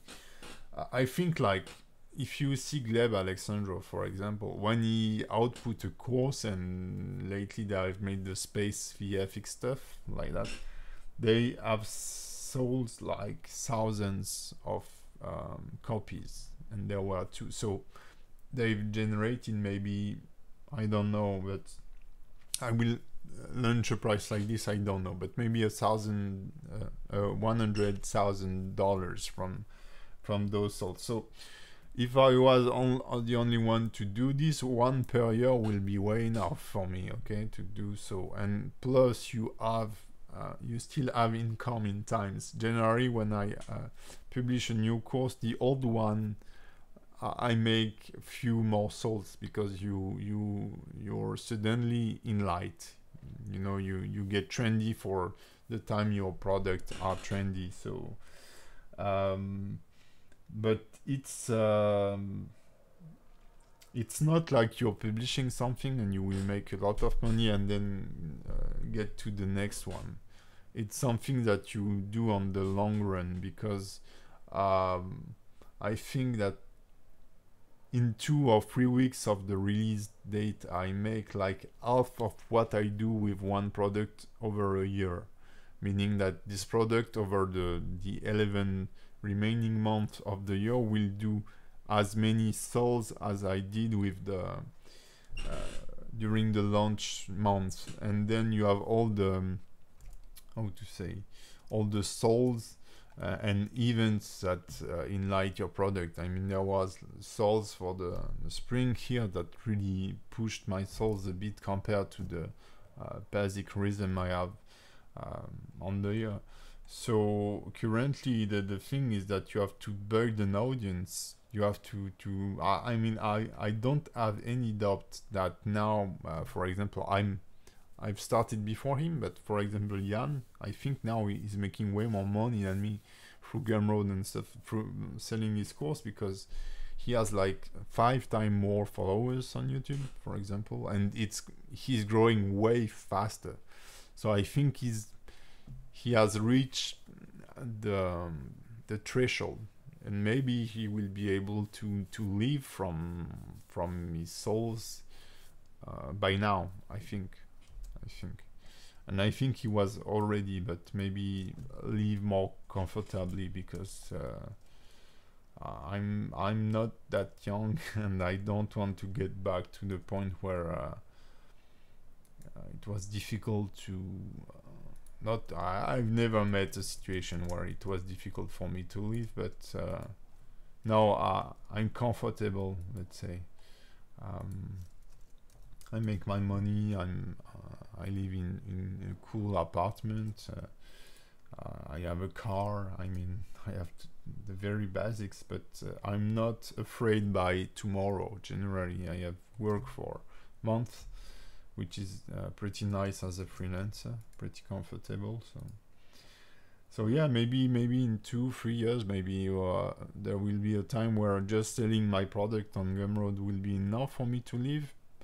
This is not truly my goal. For me, it's mostly a bonus upon the year, because I like to be working for customer studios or on projects. I mean, this is challenging. I like it. So yeah, and I mean, my goal when I was a kid was to work for Blizzard or Pixar or stuff like this, and I've lost this dream. And a few years ago, when I started 3D and get some success with it, I was like, yeah, maybe I may have trusted this or believed in me way more, because I really thought when I was younger than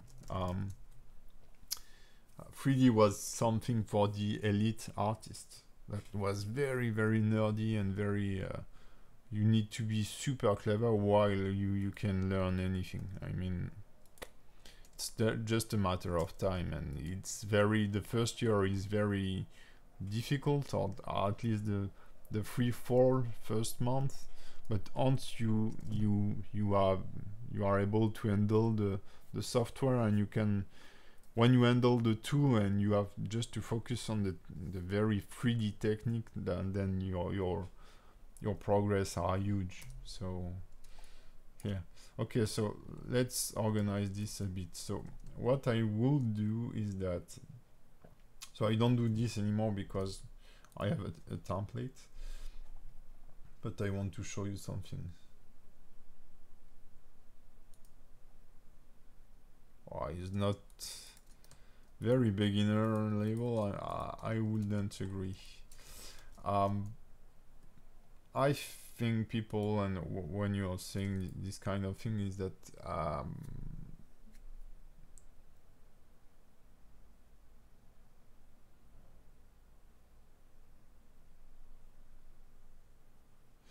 API, if someone showed you how you could make an extra 5 or 6 figure a year doing pretty much nothing and it was legal, would you make more Blender tutorials? I'm not sure I get your point.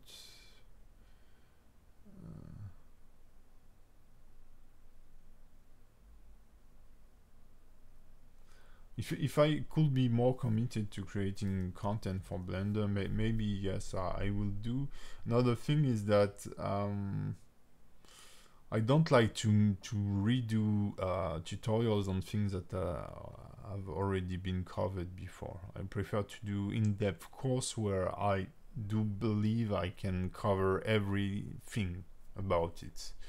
Making small tutorial, like there is a guy lately making short rigging tutorial, really for beginner, like 5-minute tutorial. I don't like those tutorials because he shows stuff, but he doesn't go till the end, and for me, he's not teaching the right thing about rigging. Rigging doesn't take 5 minutes. You can rig a Nike chain in 5 minutes and see your character moving, but you won't be able to use it for animation. This will be a mess to animate. So even if you have a visual feedback on the screen, this is not a good method. So whatever. So yeah, I don't know. Well, whenever I find a good topic, like I really enjoyed the stylized explosion tutorials I've made. I wasn't thinking about, okay, I will do a tutorial today and won't work for money. I just wanted to do it, and that's it. So I do tutorials whenever I found something exciting, and I'm currently recording everything I'm doing when sculpting, and this should, if I'm able to output something correct, I will sure make time lapses and tutorial videos about it. So yeah, let's use the add-on, Rigify add-on, and it's just to get the scripts, and I'm not sure I will be able to get the right thing. So let's insert a human meta rig and generate the rig here. And the idea here is just to copy the script they have done, because when you load the rig UI here, you see this here is very interesting. So by default, I think it runs the script and it creates you this rig layer here, and this rig layer is I will split the window. So I don't know how to code. I've tried a bit, so I can't really read this, but I understand some stuff, let's say. And you can see it's talking about layers with an index, and when you over layer, you can see, so I can't point it with my finger on the screen, but you can see in the description there is this IDX equals 0. So for example, here there is face. If I write, I don't know, head instead, and run the script again, you can see that the button here, as I switch from head to face. So I will copy the whole text here.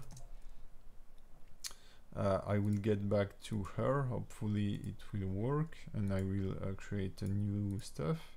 Call this Irisha, and paste the whole thing. And then I just need to get rid of everything upon this. So here it's you can see it's creating a panel here, in the I don't know if you can see if the resolution is enough, but in the view 3D, color rig layer, etc, etc. So I know I can get rid of everything but the very first lines where it says it's importing BPY and stuff like this.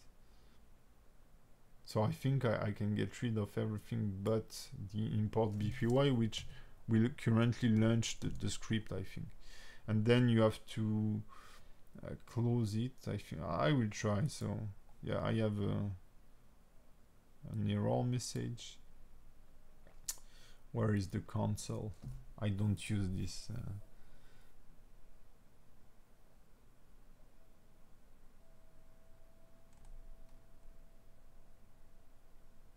Maybe those are useless. I know that you have to write something to close the look in the console. Yeah, but there is nothing in the console.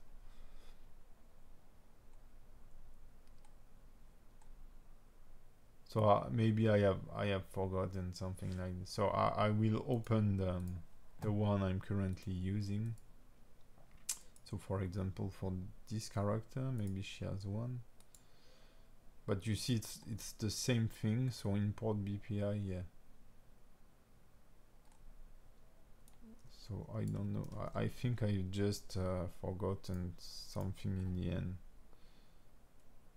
Yeah, there is a missing line here. But you have the idea, and you can also, if you have a look, if you rapidly have a look to this, you can easily find which line can be used to display properties based on your selection. For example, when I select this, I will display something in the end panel and stuff like that. This is not that complicated. So here I just need to check out the layer number, for example. So the root here is layer number 1. I have a root here. I will set index number 1. Here number 3 will be the torso. 3. For the arm, I have the left arm here, and then the right arm here. So if I show you when I run the script here, it's creating columns and lines like that. And whenever you don't reset this one, he will add the information one in front of the other. So for example, I could use those two ones here to set the arm ik.l, for example, and ik.r, and just input the right layers, so number 5 and number 8. Okay, now if I run the script, yeah, while scanning string, oh, what's wrong? Oh, syntax error. Okay, yeah, here I forgotten. I removed accidentally the, I don't know how to say it in English. So now you can see I have arm L and arm R, and when I click it, it just displays the right layer. So this is very handy. Instead of having this whole thing, you just have that. It's easy to identify your stuff. So I will do the same with the FK. So I will just copy this whole thing.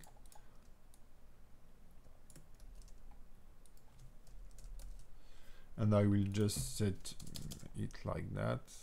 This will be the FK, and just input the right number. So it's layer number 4 and layer number 9. 4 and 9 here. Then I have leg left and right, so I will separate them. To generally I don't separate the legs, but here I've done it on, I put both on the same layer. This is what I'm trying to say. So it's number 10 and 11, I guess. Yeah, 10, 11. Let's try it. Let's save also. But now I can display here. You can see the legs, the arms, etc., etc. So yeah, that's pretty straightforward. Then I have the clothes layer here, number 12. So 12 here will be clothes. So here you can write whatever you want. It will be the name of the layer. And there is the drum layer here, number 7. I will put it in the same line as, for me it's an item, let's say. So I just organize them the way I will animate them, meaning I will animate the drum in the very last steps. So here I have, I'm missing the hair, so I will add a last line for hair. And the hair are, no, they are with the clothes, so that's fine. So the rope for me is the clothes.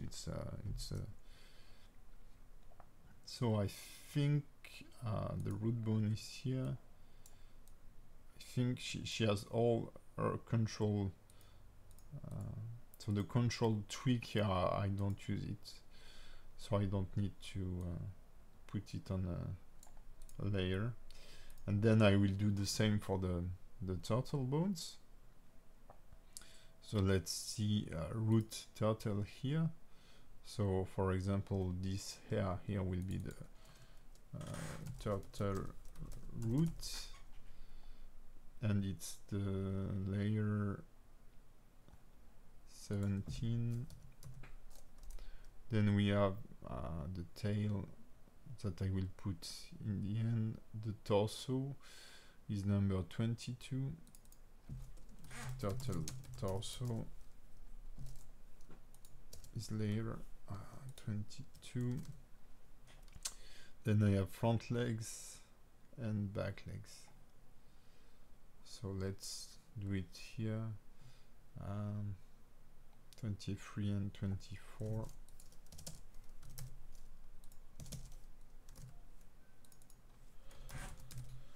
Front legs and back legs.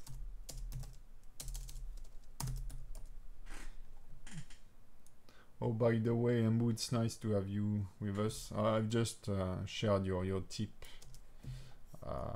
in the beginning of the streaming. I don't know if you were here or not. And the tail on another layer here. So you have to make sure it's well aligned here, or it won't work. You will have an error message. Don't ask me why, I don't know. Turtle tail. Alright, so I should have everything here. So now if I display the rig, I have my turtle root, Irisha root here, the torso, all the set of arms, sorry, the clothes, the drum set here, the turtle torso bones appearing, the front legs and the back legs and the turtle tail. Okay, everything is on a layer accessible with a button. That's it. That's how simple it is. And then if I select, okay, I will move this bone on every layer. This is my properties bone, so I will make sure it's on all layers, so that whatever layer I'm working on, it's available. I've shown you how to record properties into the bone, and you can have them automatically here. So with those two layers here, I will move this beneath and this part here. I have all the control of all the UI control without knowing how to code anything. So that's very, very handy.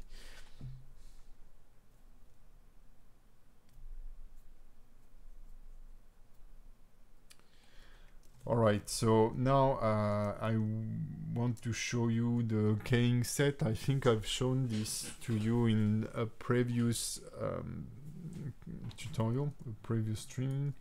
So this is where you create an empty action where you set the keyframe that will be used during animation, meaning that you won't, if you don't use location, you won't write keyframe for this, and how you can organize it. So you first need to create an action.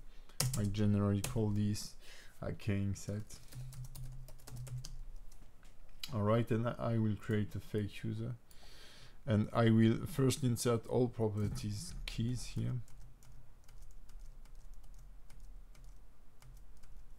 and then I will work by layer. So for the root bone here, you won't generally scale it, so it's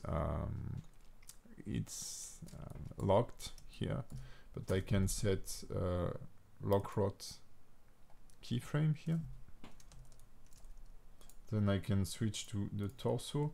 So for the torso, those ones here will all be only rotation, and they will all have quaternion, so default rotation, let's say.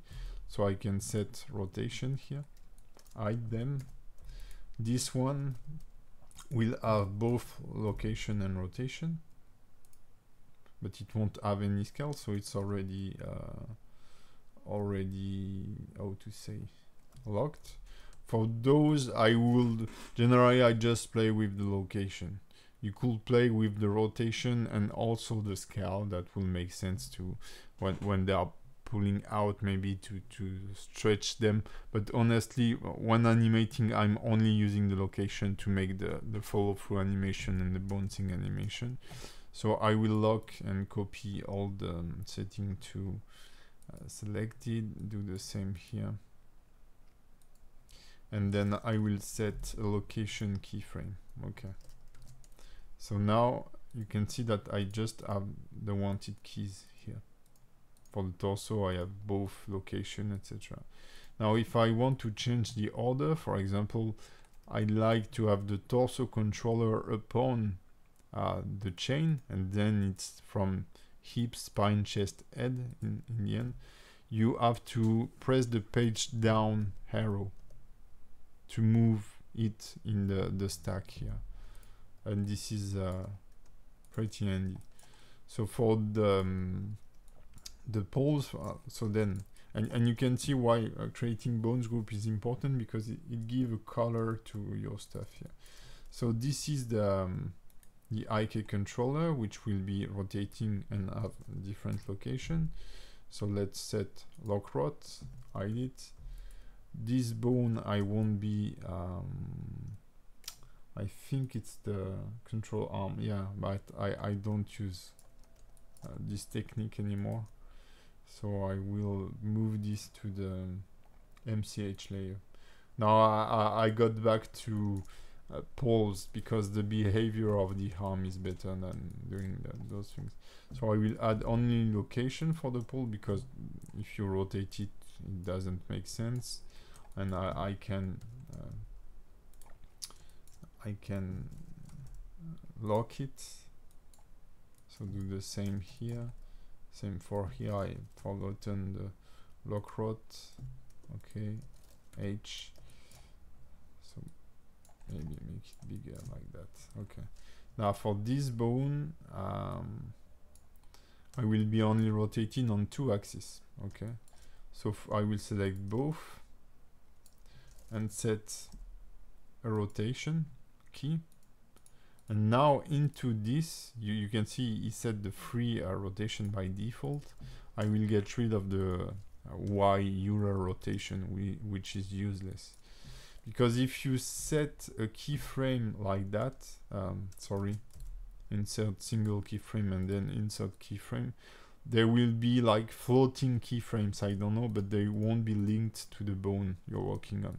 So you need to set the keyframe onto the bones and then clean them. So all of those here will be, I think this one is done. Yeah. All those will be rotation bone. So I rotation, and then I can go into a bit of cleanup for the finger, for example. Here it will be only X rotation, so I can get rid of it. This one is also a solo X rotation, and the thumb, I get rid of this and this one. And it may look it's useless, but believe me, when you are polishing the curve and you have a clean document like this, that this is way more comfortable to work with.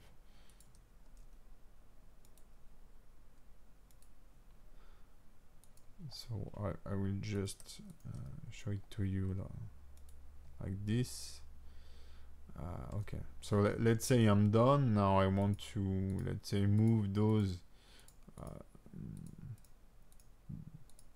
keys, those I don't know, channel on another stuff. You can select multiple of them and press the page up, page down, or press shift and page up to put them on top, or put them down if you want.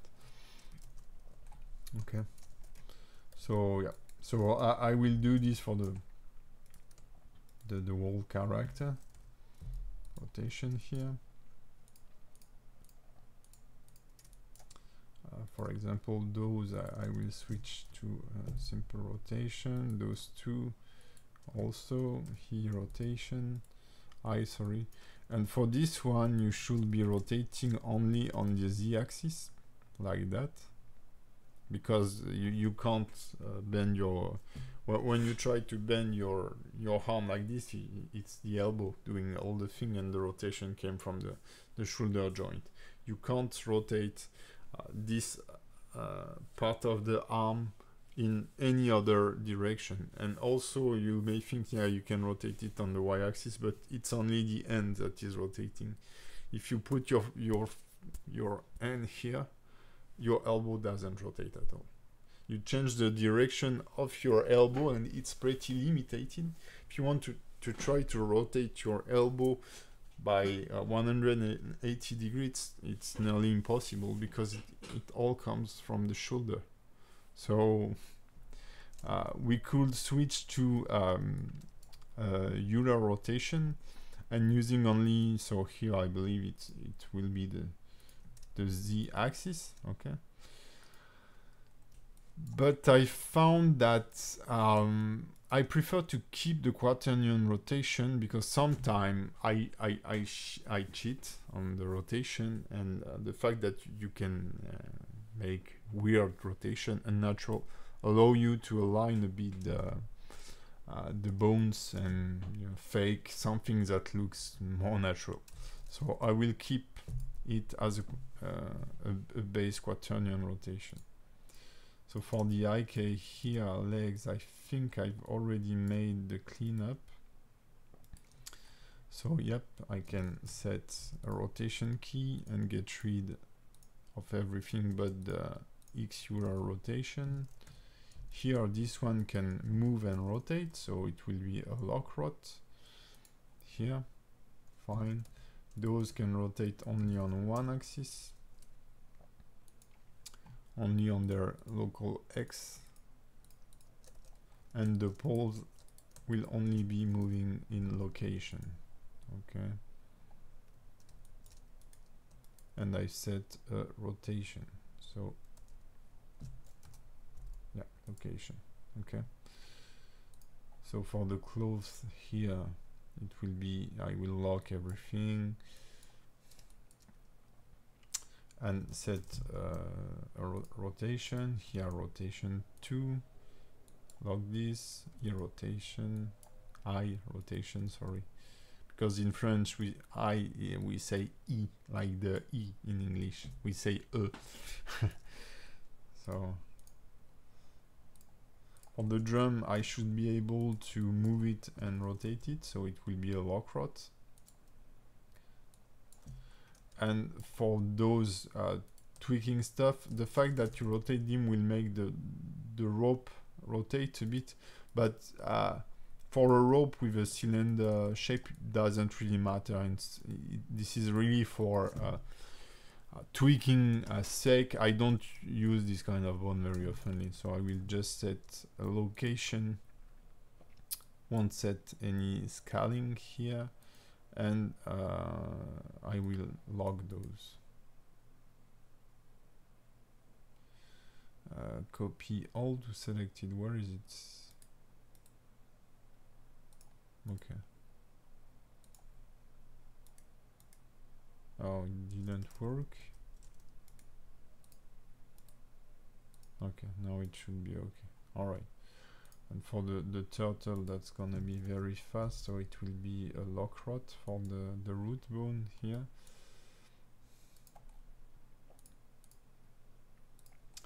For the torso, here we will have only rotations.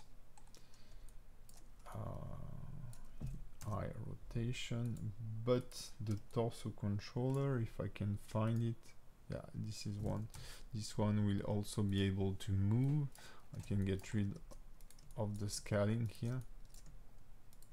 So it doesn't matter if you, the scaling doesn't really matter if you don't lock it, because generally you won't be scaling stuff by accident, but grabbing them and moving them, it can be a problem.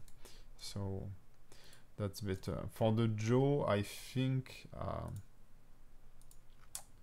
where is she? I don't know if I will allow her to rotate her mouth on the y-axis like this, because so you may think, yeah, that's impossible in real life, but I use it sometimes just to, you know, to have a better follow through. So I will keep a quaternion rotation for the jaw here, but for this one I will just allow X rotation. So I will switch to Euler and disable those so that it only rotates on this axis. Set rotation here and make some cleanup like that. And for the front legs here,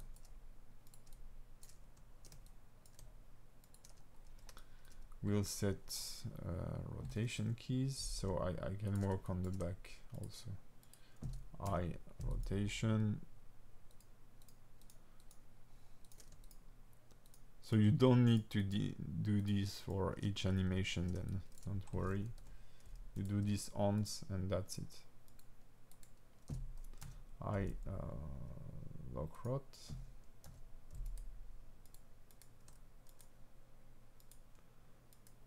This is why you should do this properly,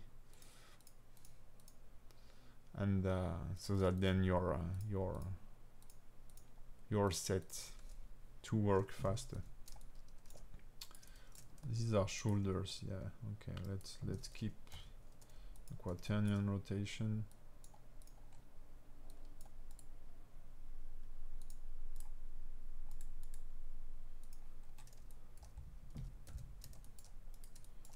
And for those, let's set only the location. And finally, we have the turtle tail to display. So this will be using quaternion rotation for sure.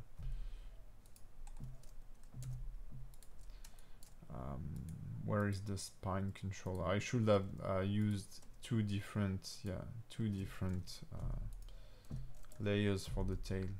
I will create another layer, so I will go into the bone layers here. Check out if I have empty here. So here I have an empty layer. I have also here one here. So I will set a turtle tail tweak. Okay, and I will move all the secondary bones that I won't be using that much onto it. Those one. All right, and I can update sorry the script here. Control C, Control V, call this turtle tail tweak, give them the proper ID, which is number 25, run the script, get back to the dope sheet here. I have the tweak here now. Okay, so turtle tail, move this one onto the tweak here, and hide everything and set rotation. So for those I wanted a single axis rotation, I think. Yeah, so it was already set here, and it's X for this one too, and the other will be Z. So let's set rotation here. We have both sides are using X rotation. Yep.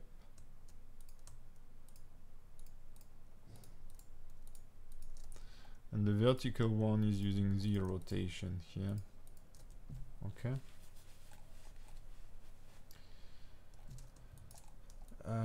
So this is clean, and finally the tweak here. So those will be only using quaternion rotation. I will write them, but I don't think I'll be using them. And those will only be using location. If you remember, it's to tweak each single part of the tail. Okay. So now I can display every single keys by clicking the ghost icon here. And if I want, I can reorder them. So, for example, let's try to make things collapsed.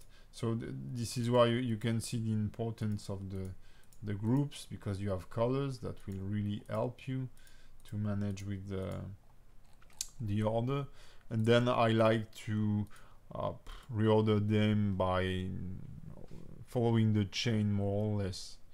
So for example, here I have a control palm L, so it's for the end. I will put this just before the end, for example. And then we have all the fingers here. Control finger, thumb rotation just before. And I have the shoulder here that will be used before the end. So control arm, so this is the FK chain. I can move it also like that. And then I have all the right side. Control arm pull, control IK, and the fingers should be after and the shoulder upon, so etc etc. And this is how I organized my my stuff here. Okay, and when it's done, it pretty much looked like this. So if so this one, for example, is such a mess. This is this is taking me forever. This character is horrible, but you can see everything is well organized here with colors and stuff like this, so I can identify which part I'm working on.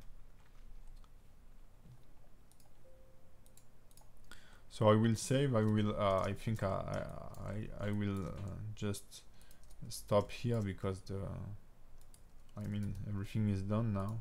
We have a fully rigged and decent. I will have to fix some stuff, but the weight painting is done. We have created what we call the king set here, so this character is ready to be animated. So next streaming, I don't know when I will plan it, but it will be on next week for sure, maybe on Tuesday or Wednesday, I don't know, will be animation. Okay, because I've already made full biped rigging. Here we have made a quadruped rigging. So unless I reach, I know there is one character that will be super complicated to rig with wings and stuff like this. Maybe I'll run into a live stream for this one. But yeah, now we are done. We are ready to work on the animation. So this is the end, guys. Thank you for having me and following the stream. Hopefully it was interesting. I know I had some hard time with the weight painting and it was a bit slow, but I really hope to see you next time. Bye bye.